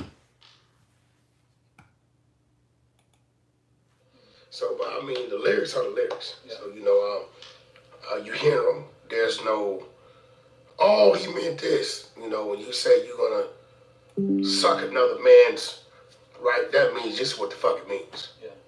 I'd rather do this than deal with a woman. You know, we're going to hear that way. Yeah. So, yeah, I definitely believe that, you know, and I hate to say it, seeing what's going on now with Puff, shit, you never know. Did you ever see where Lil' Kim and them would do this butterfly dance in front of a bunch of dudes where they'd be naked and they'd do some dance or some shit? Reggie talked about it one time. I haven't seen it, but if Lil' Kim was doing it, she's a female shit. Yeah, but no, Lil C's would do it too. It would be guys doing it for the guys. Lil C's with butterfly? Yeah. Yeah, that ain't gangster. Yeah. Lil C's pizza no more. Thinking about Speaking of Biggie's lyrics, though, from what you're talking about, I remember a lyric where he talked about he would have Raven Simone claiming date, and at the time she was 8 years old. Yeah, he said some crazy shit. Yeah. You know what I'm saying? It's just not cool. Yeah. I know you had mentioned before that you felt that the Biggie shooting out here in LA, that somebody on the East Coast was responsible for that. Can you elaborate on that? Politics come from over there. Okay. You know, that's why I see a lot of shit going on with certain individuals. It's like, you know, K. Slay taught me what you put in the universe is going to come back 360. So, on this side of it, it was business. On that side of it, it was reasons why certain things was happening. And at that time, let's just say Zip was dating Puff's mother. All the players is gone. Zip dead. You know, Biggie dead. Baby Lane dead. Right? It's only like two people still standing. One doing life and the other one's in Vegas dealing with what he's dealing with. But, you know, politics happen and sacrifice has to happen. So what happened on this side of it was just business.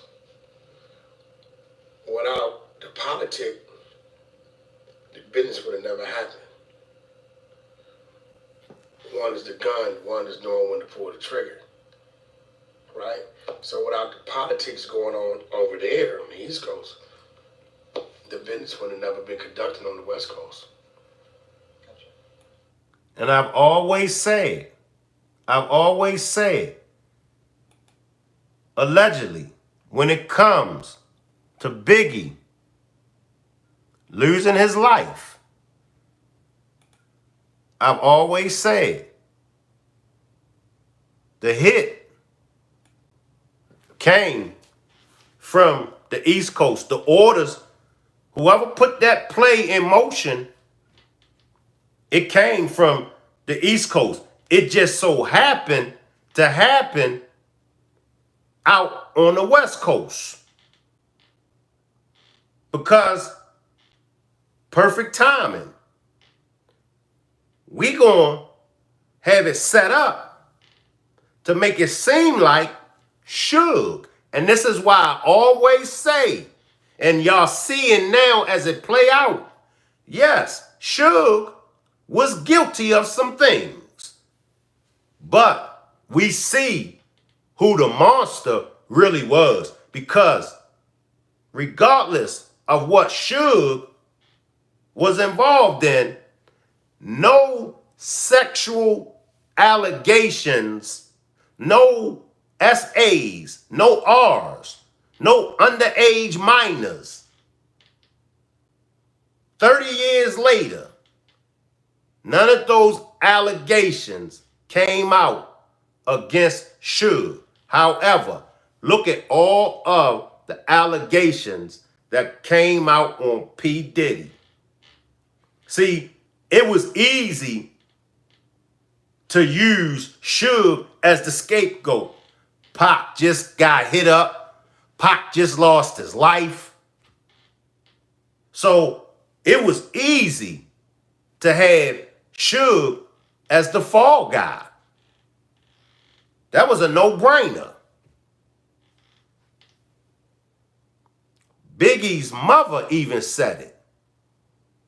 The person that's responsible for my son's death is making a lot of money off of my son. Suge ain't made a dime off of Biggie. When Biggie lost his life, Who cashed in? Who cashed in when Biggie lost his life? Let's move on to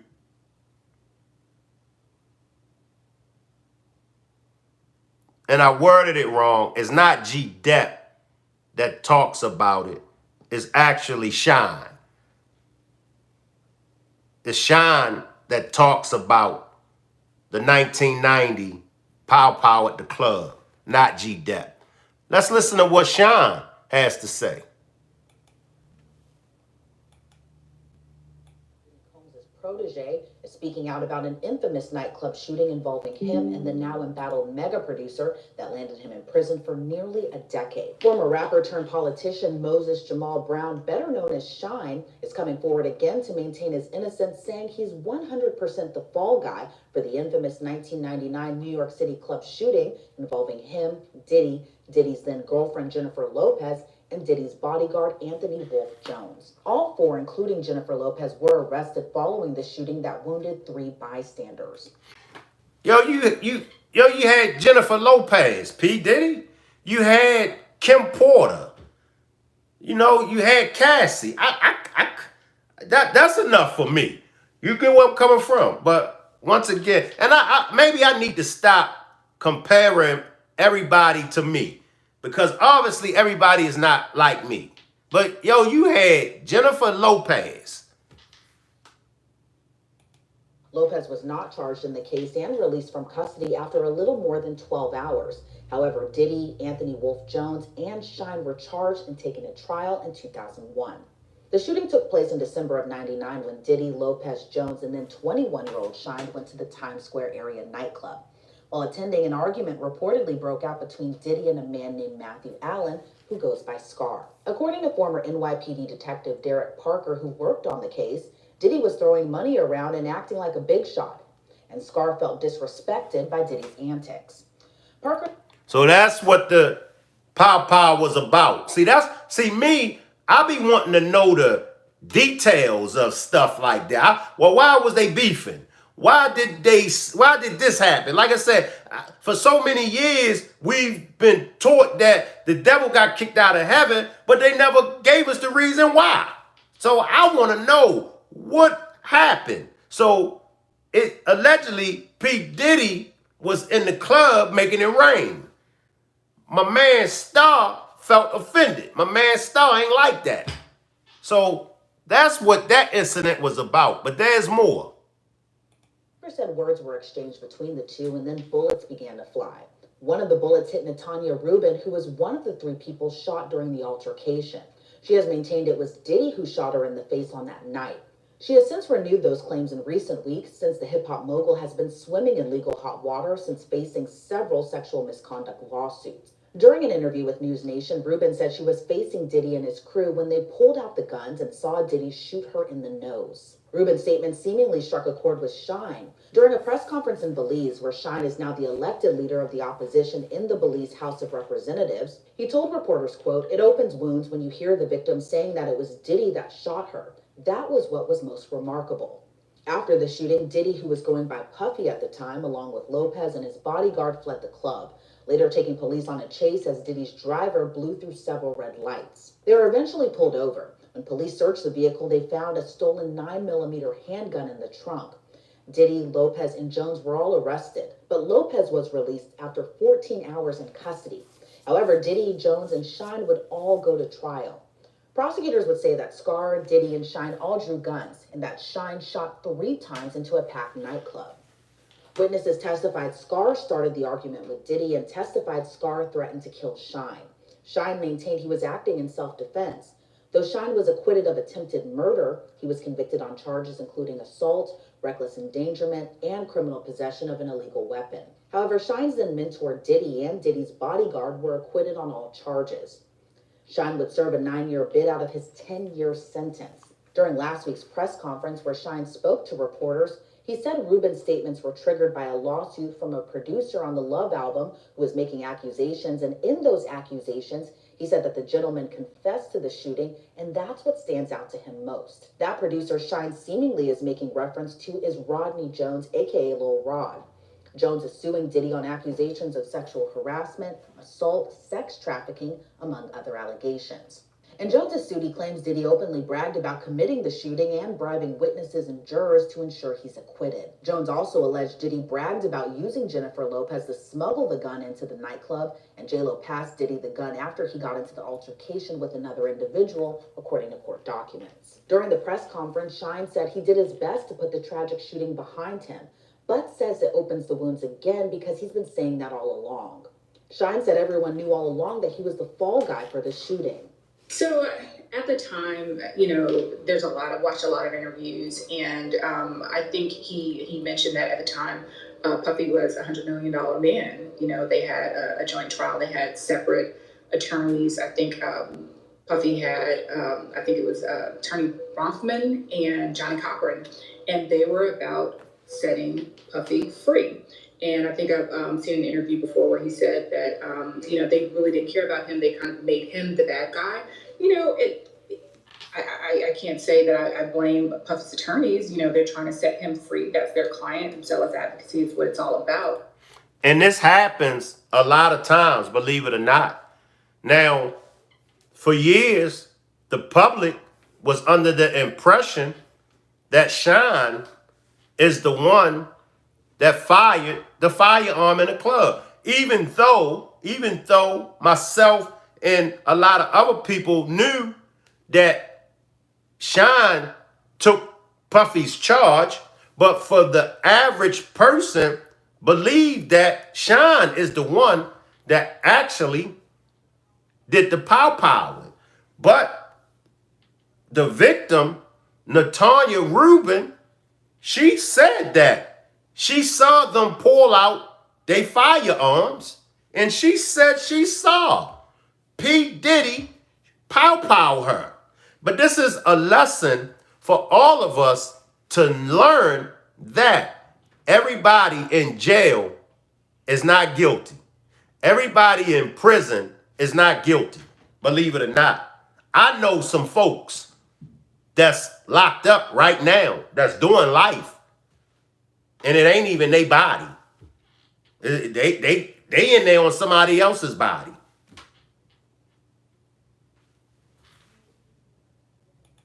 Attorney Afi Patterson explains she understands why Shyne believes he's the fall guy for the infamous incident.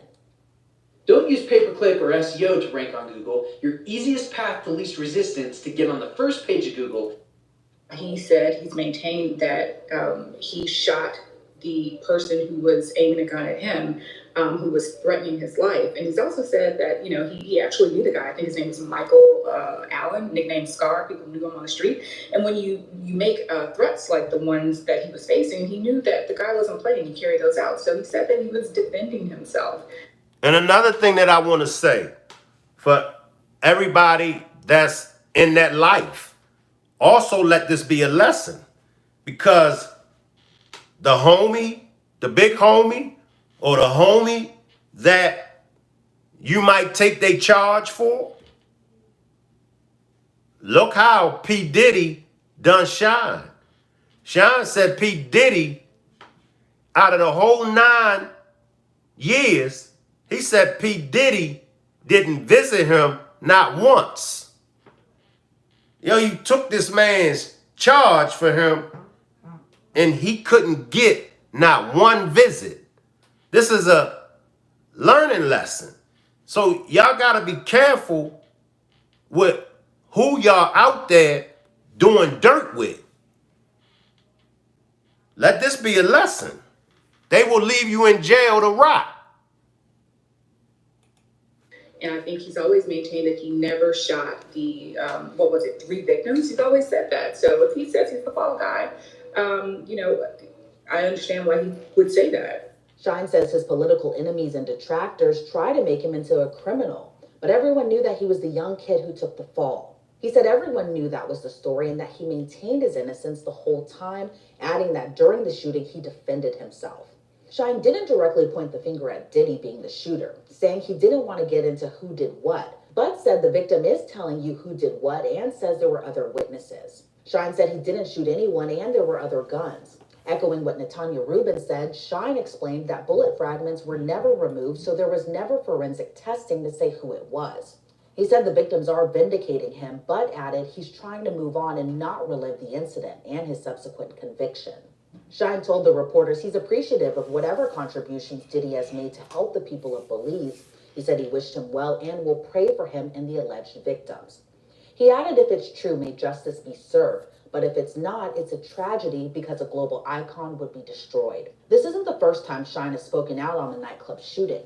In a 2022 episode of Drink Champs, Shyne said that he didn't blame Diddy for the conviction as much as he did in the past, and said he went through a stage of bitterness seemingly directed at his former mentor. He explained at the time in retrospect, he blamed the conviction more on the lawyers who were advising Diddy. During the trial, Diddy's legal team was composed of high-profile lawyers, including Johnny Cochran, who famously worked on the O.J. Simpson case.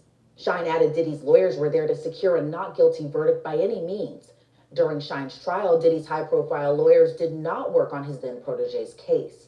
During that 2022 episode of Drink Champs, Shyne said Diddy was a $100 million corporation at the time, and his team looked at Shyne as the enemy. He explained that both of them were about to lose everything, but added he didn't have much, and Diddy is a musician with an empire. Shyne said when your lawyers are misleading and misguiding you, that's how everything fell apart. Shyne said Diddy apologized and told him he shouldn't have listened to his lawyers, and Shyne forgave him. After serving 9 years in prison, Shyne was released from prison in 2009 and subsequently deported to Belize for being a non-citizen felon. In 2010, he moved to Jerusalem, where he changed his name to Moses Michael Levi. 3 years later, Shyne returned to Belize and later began his political endeavors. Diddy and Shyne's relationship seemed amicable in the recent years. The two performed together last year in Europe, and in August, Diddy posted this photo to his Instagram with him and Shyne. The caption reads, quote, "Words cannot explain how proud I am of Shyne. It's truly remarkable to see everything he's gone through and to see him turn his life totally around and get on the path to making a positive impact on his country and his people. His re-election is a major victory for him, hip-hop globally, and the people of Belize." Next stop, Prime Minister's office. "We're not going to stop until my brother is the Prime Minister. I believe in you. I love you. I'm proud of you, Shyne." You know, it seemed like they had a really solid relationship before the shooting. Shyne was sort of just a genius and a prodigy. Again, fan loves music. But I think after the shooting, even after he was released, he spent some time being a little bit resentful. There is, documentation. I think he let off like 10 tweets back in 2012, about his frustration with Puffy. But since then, their relationship is mended. Again, with age, you would hope brings reflection and wisdom and forgiveness. And I think since that time, they've forged a solid relationship. I know Puffy has poured a lot of money into his campaign in Belize. I do believe that Puffy has also done something to support the people of Belize. I don't know what type of investment or charity or donations and things like that, but I think that's really helped to strengthen their relationship, over the years. But as the events of that night and the trial that followed are put back in the spotlight, will Shyne's recent comments prompt another investigation into the 1999 shooting as a... Appreciate that super sticker, Bad Bunny. Appreciate that super sticker, Bad Bunny. Lila says guilt money. I'm with you. Guilt money. Appreciate that super sticker, Bad Bunny. ...as a part of the ongoing federal probe into Diddy. Patterson explains, probably not. No, I don't see its importance. I could be wrong. I'm wrong every so often. I don't know. I don't know. I don't think it's relevant, really. He was tried and he was found not guilty in jury trial. You can't bring that back. You can't try him again, double jeopardy. There's no additional evidence unless, jurors were paid off. That's why I'd love to know more information about that. If you paid some jurors, that's it. That's different. I think that it's just really unfortunate. I think that he's even being pulled back into this. I'm sure, a 10-year bid is not easy for anyone. Staying in over a weekend in custody is not fun. So, it changes your life. And I think that, bringing these incidents that are, 25 years old, it can, again, be re-traumatizing. I'm sure it's not something he wants to relive every day. So I'm sure it's something his family doesn't want to relive every day. So, that's how I feel about it. But, it's something that he's always said, I know people have asked, like, is he going to be participating with the federal government, trying to assist them in taking Diddy down, so to speak? Something that he said in his own words is death before dishonor and no snitching. And he said that his lyrics, which I found out he wrote, are his gospel. At this time, Diddy has not responded to the recent comments made by Shyne. One of the victims from the shooting, Natanya Rubin, previously filed a $130 million lawsuit against Diddy in 2008. That suit was settled in June of 2011 for an undisclosed amount. How do y'all feel? Talk to me, chat. Do y'all think? Because here's the thing. Diddy has done a lot of dirt. And Diddy, none of his artists, the only artist that came forward and spoke somewhat good about Diddy was G-Dep. G-Dep was saying how, when he was on the label, he was running wild. And because he got dropped off of Bad Boys. G-Dep is the only artist on Bad Boys that pretty much had anything good to say about P. Diddy. Now, with all of these accusations and all of these charges coming, could it be that Shyne?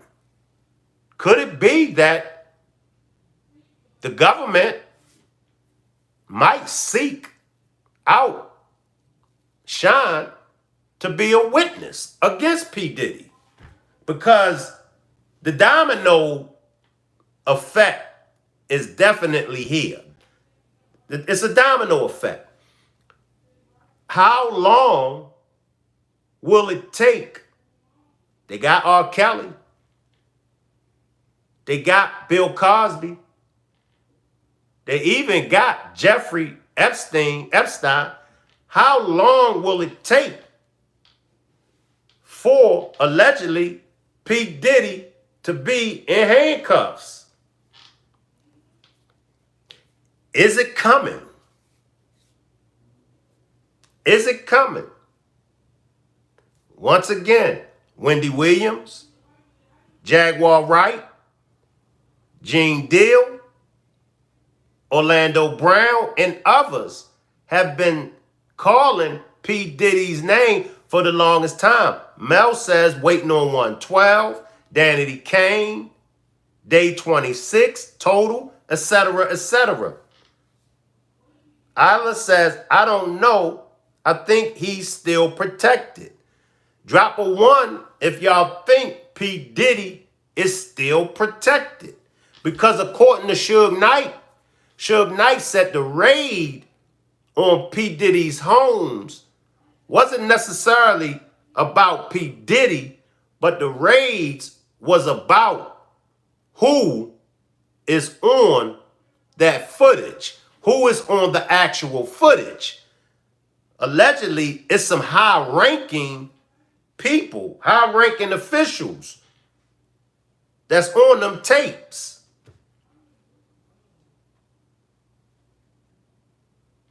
What's the real reason? Who knows the real reason? My opinion, I'm going to go against Suge Knight on this one. I think that, Suge Knight could be on to something, but I believe that they want P. Diddy. 80s Baby says, 2, they done with him. The elites threw him in the trash. He's worthless now. That's what I believe. Miss Tree says, who took those videos? Good point, Miss Tree and 80s baby. Who took the videos?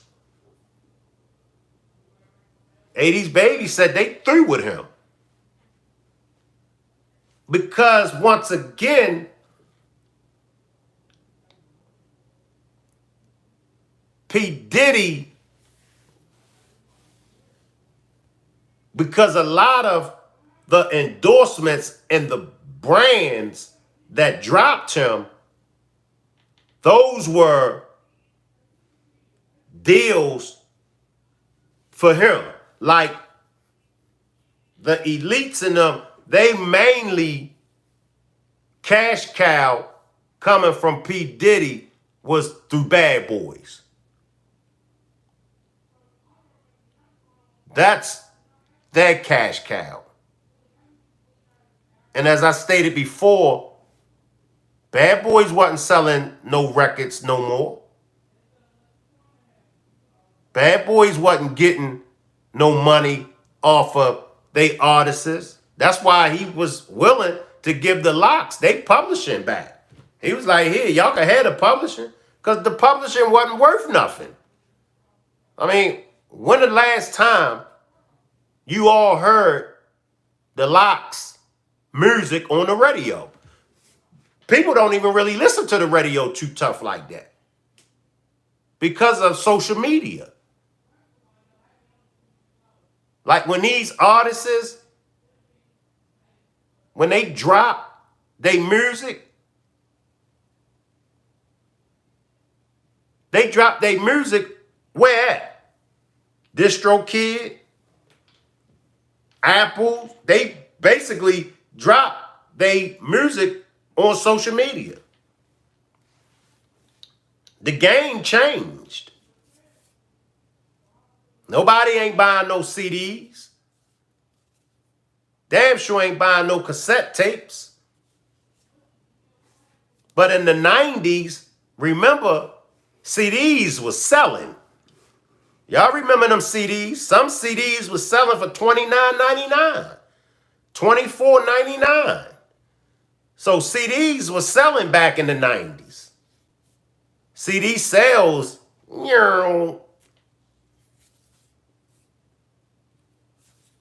Mel says Bad Boy didn't have no artists. Mel says Versus was bringing those artists back to the forefront. Why did they stop? Versus sold it. They sold it. And that's another problem that we have. We will not own nothing. It's like a disease in our community. We'll start it. We'll create it. But as y'all can see with Versus, we are so quick to sell it for chump change. They sold Versus for chump change. Isla says, yeah, the internet messed that up for them. Miss Tree says, Tupac, All Eyes on Me, cost me $21.99, and the 90s had to order it. And I was buying CDs like it wasn't nothing. I was buying $20 CDs, $25 CDs like it wasn't nothing. But we fail. That's one of our biggest problems. And that's what hurt us, because we don't own what we created. I gotta sneeze.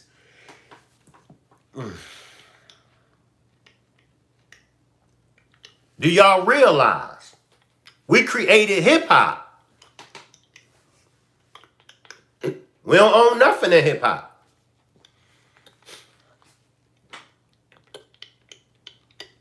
Y'all realize, and it happened even though New Edition is R&B, but remember, New Edition, they didn't even own their name. They didn't even own the name New Edition. And there are a lot of artists. Prince didn't own his name. That's why he came back with the artist formerly known, because he didn't own Prince, the name. It's like when it comes to us and our culture, it's like a disease to own What's ours? We don't own our names. We don't own our publishing. We don't own the rights to our own music.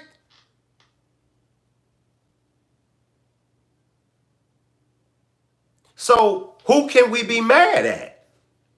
Bad Bunny says vitamin water is worth $7 billion. 50 Cent sold it for $100 million. Ouch. And it's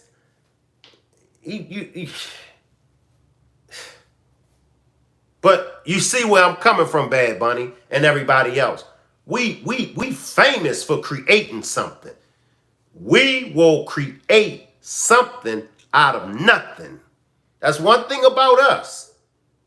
We will create something out of nothing.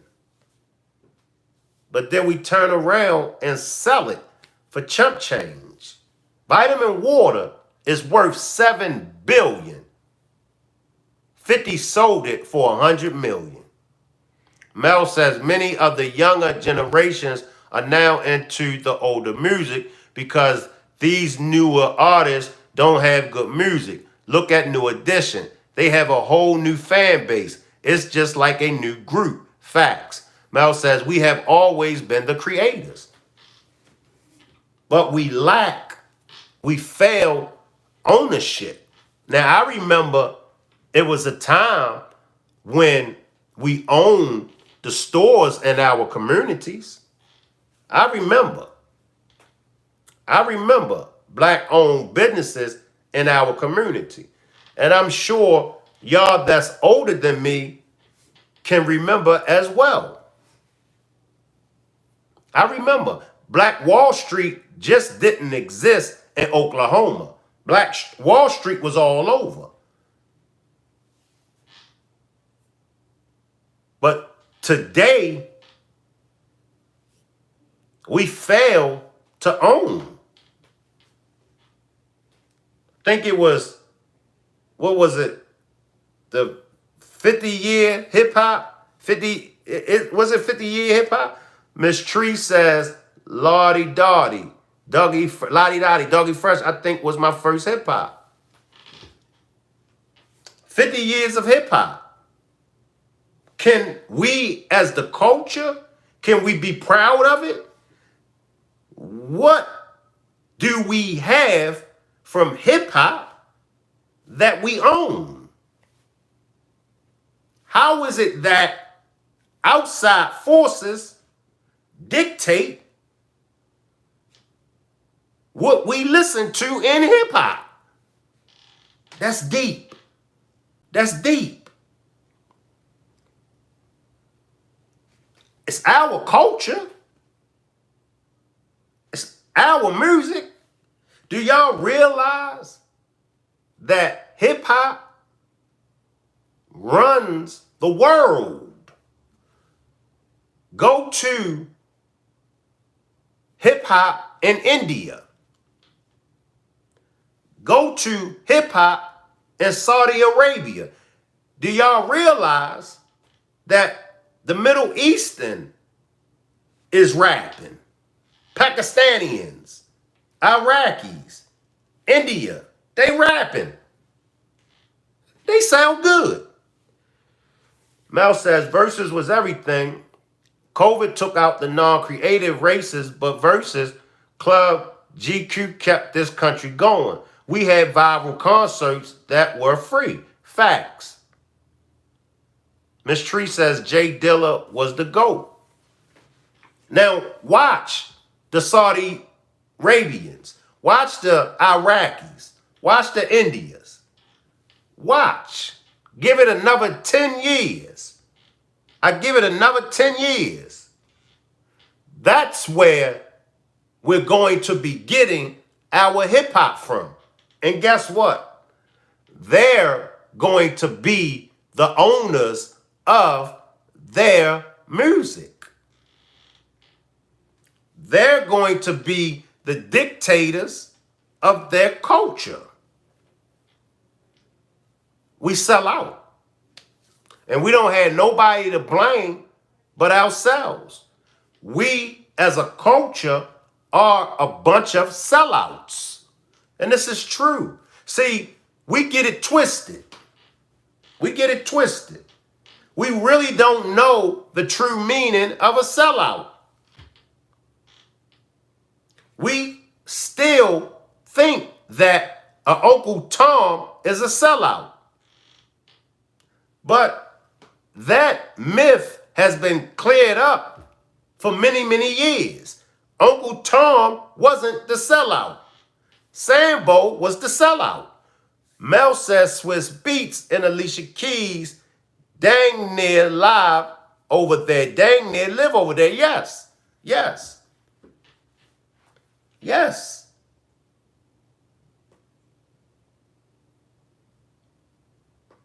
Ownership.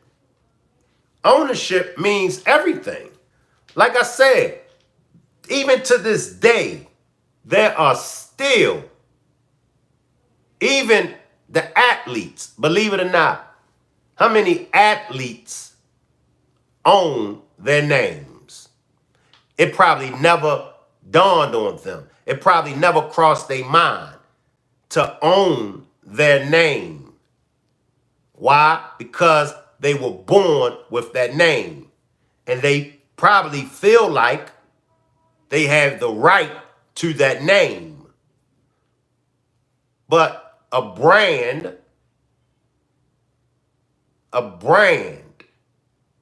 even though it's your name, it's your government name, because even though you have a birth certificate, and why do you have a birth certificate? Why did they issue you a birth certificate and a social security card? Do you really own your name? Think about that. I want everybody to think about that. That's another demonstration. Do you own your government name?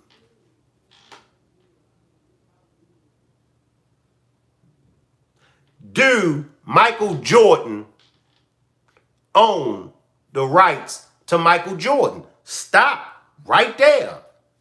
Michael Jordan have tennis shoes, right? How many years has the J's been out? How many years has the Michael Jordans been out? Do y'all know that Michael Jordan do not own 100%? Do y'all know it's a percentage of Michael Jordans that he owned? Somebody else owns the majority of Michael Jordans. I see y'all. Miss Tree says, so they can track you. Mel says, well, Shank, that's what the NIL is now. The D1 schools were making millions off the athletes. Facts. Facts.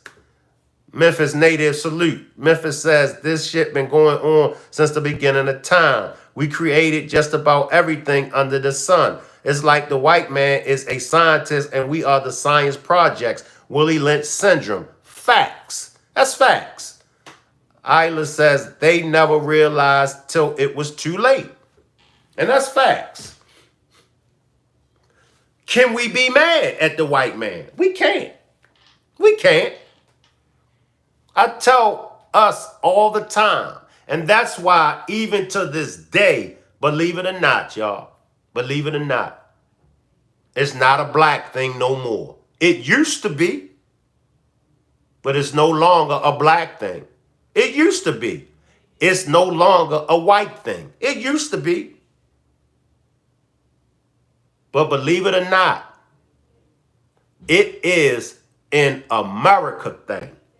And if you're not in accord, if you don't fall in line, if you don't know the laws that govern this country, you ain't going to get nowhere. Because you're going to have to identify as being an American. And that can be Haitian American, Jamaican American. You're going to have to identify. you're going to have a nationality. And when it comes to a nationality, black is not a nationality. White is not a nationality.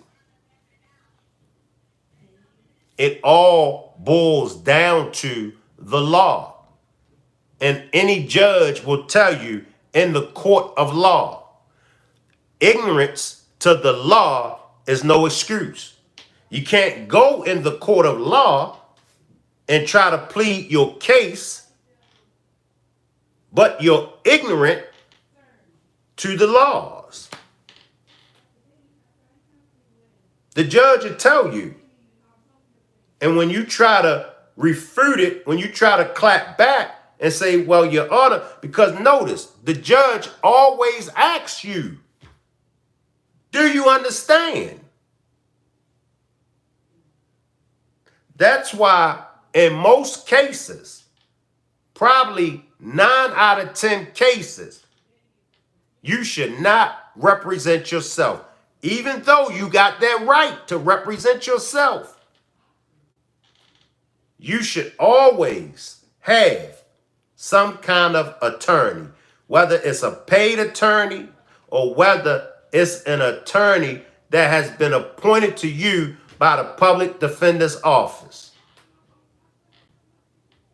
Now, you could do the homework. You could use your attorney to speak for you, but don't go in that courtroom telling them that you want to represent yourself. That's a form of disrespect to the court of law. And that's how they're going to look at you, and that's how they're going to carry you. If you go in that courtroom and tell them you want to represent yourself. Some cases, there were defendants that represented themselves and they were found not guilty in some cases.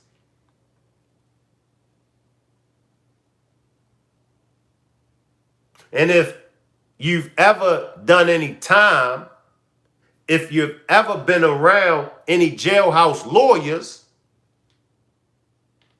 there are real attorneys that actually tap in with jailhouse lawyers. That's why the jailhouse lawyer will always tell you, show this to your attorney. The jailhouse lawyer never tells you or never advises you to represent yourself. A jailhouse lawyer will tell you, show this to your attorney. Make your attorney aware of this. Bring this to your attorney's attention.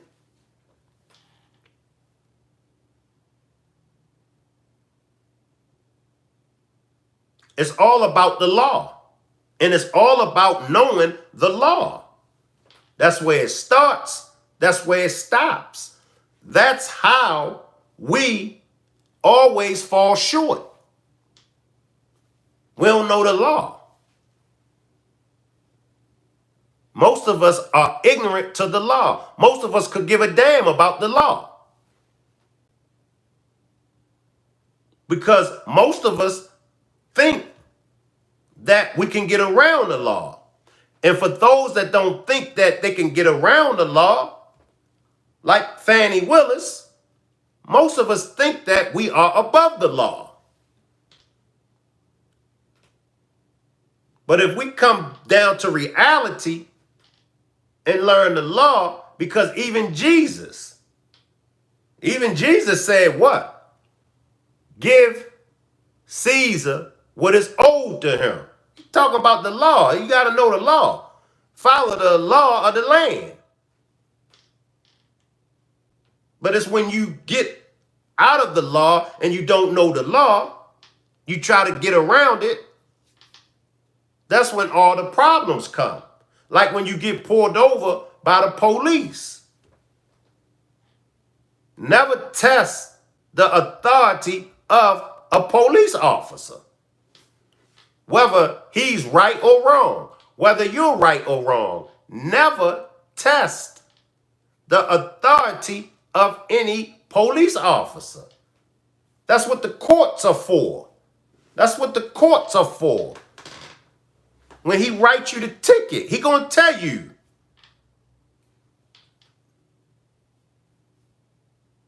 you can show up in court. You can take it to court and fight it. Most of the times, it can be prevented by not testing that officer's authority, even if the officer is wrong. A lot of cases, the officer do be wrong. They supposed to tell you the probable cause. That's your right. You have a right to question the officer. Officer, what's the probable cause of you pulling me over? Some police officers are dickheads. You could spot a dickhead off the rip. Now you know if he's a dickhead, you know if she's a dickhead, you know you ain't gonna win in the streets with that cop that's a dickhead. Hang it up. You might as well cancel Christmas. Hang it up. If they don't tell you the probable cause, you pretty much know it's a dickhead. Okay, you need my driving license, my registration, my insurance. Okay, no problem. Get it for him or her. So you could be on your way. They write you a ticket. Thank you, officer. Go to court. It's just that simple. You're going to stand a better chance. You're going to stand a better chance in front of a judge pleading your case than you is standing in front of that cop. Because the cop determines whether or not you going to jail that night or you going home. You got to make the decision to get home. Take it to court and watch what happens. Go in front of a judge and watch what happens.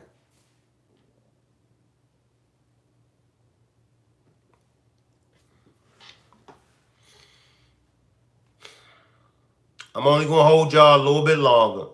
Couple more seconds and then we're going to get out of here. Make sure everybody pull back up at 9 o'clock for Pee-wee's birthday celebration. Make sure everybody give 80s baby a big happy belated birthday. Her birthday was on April the 14th. So make sure everybody give 80s baby a big happy belated birthday. And make sure everybody pull back up at 9 o'clock for Pee-wee's birthday celebration. So we covered Black Jesus. We covered T.D. Jakes stepping down from being a pastor. We covered bad boy former artist Shyne speaking on the 1990 Pow. OG Patrice says, sorry, I missed it, but did T.D. Jakes step down as a pastor? Let me play a little bit of it, OG Patrice, before we get out of here.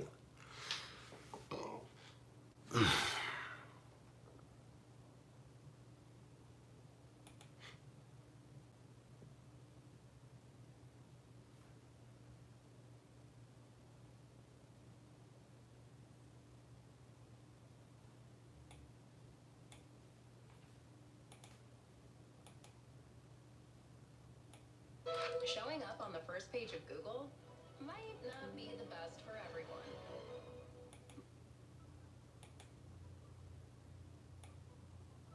In the realm of spiritual leadership, there are figures who become synonymous with their ministries, leaving an indelible mark on the lives of countless individuals. One such luminary was Bishop T.D. Jakes, a charismatic preacher and shepherd of the Potter's House megachurch. However, as the sun sets on an era of spiritual guidance, a new chapter in the Potter's House unfolds, as Bishop Jakes makes a profound decision to step down as its leader. For over 3 decades, Bishop Jakes had guided the Potter's House with unwavering dedication, leading it to become a beacon of hope and transformation for its congregation. His passionate sermons, profound teachings, and impactful books had touched the hearts of millions worldwide. Under his tutelage, the church had grown exponentially, both in terms of its physical presence and its spiritual reach. Yet, despite the tremendous success and influence, Bishop Jakes felt a stirring within his soul, a longing for a new season of personal growth and exploration. He believed that a leader should never become stagnant, but instead consistently seek the path of spiritual evolution. After much reflection and prayer, he decided to relinquish his role as the torchbearer of the Potter's House, passing the mantle to a worthy successor. The announcement of Bishop Jakes' decision reverberated through the halls of the Potter's House.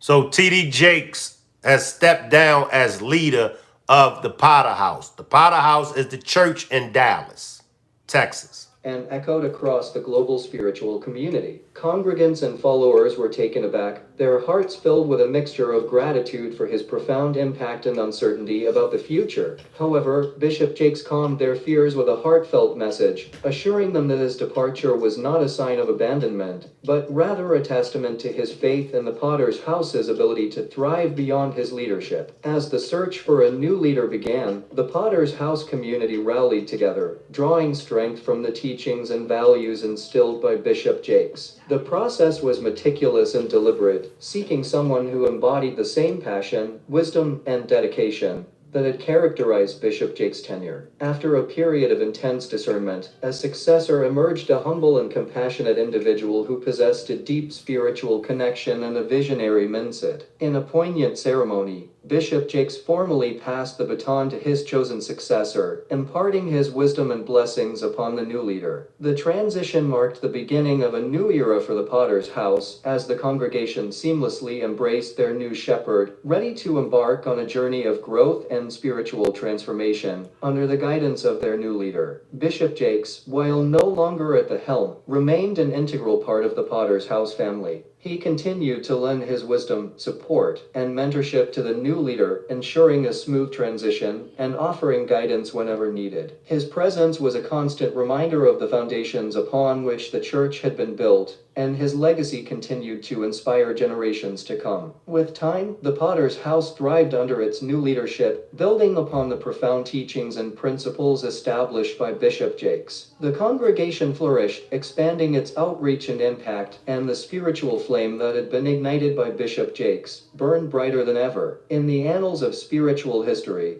the stepping down of Bishop T.D. Jakes as the leader of the Potter's House would forever be remembered as a pivotal moment, a testament to the power of faith, the embodiment of humility, and the enduring legacy of a visionary leader. So T.D. Jakes has stepped down as the leader of the Potter House. T.D. Jakes has stepped down as the leader of the Potter House. It is 7 p.m. here. Pull back up in 2 hours if y'all can. It's 7 p.m. here. Pull back up in 2 hours. In 2 hours, it'll be 9 p.m. And we will be having a birthday celebration for Rock Squad's own Pee-wee. Make sure everybody sends 80s Baby a happy belated birthday. Her birthday was April the 14th. I appreciate you, Miss Tree. I appreciate you. I appreciate everybody for pulling up. And if you would like to support the channel, the easiest way to support the channel, hit the like button. Also, subscribe. But that's the easiest way and the best way to support the channel. Just hit the like button. If you would like to purchase a membership, because some of the demonstrations that I do, I only have for members only. That's one of the benefits of purchasing a membership to the platform. You'll have access to demonstrations that are only for members only.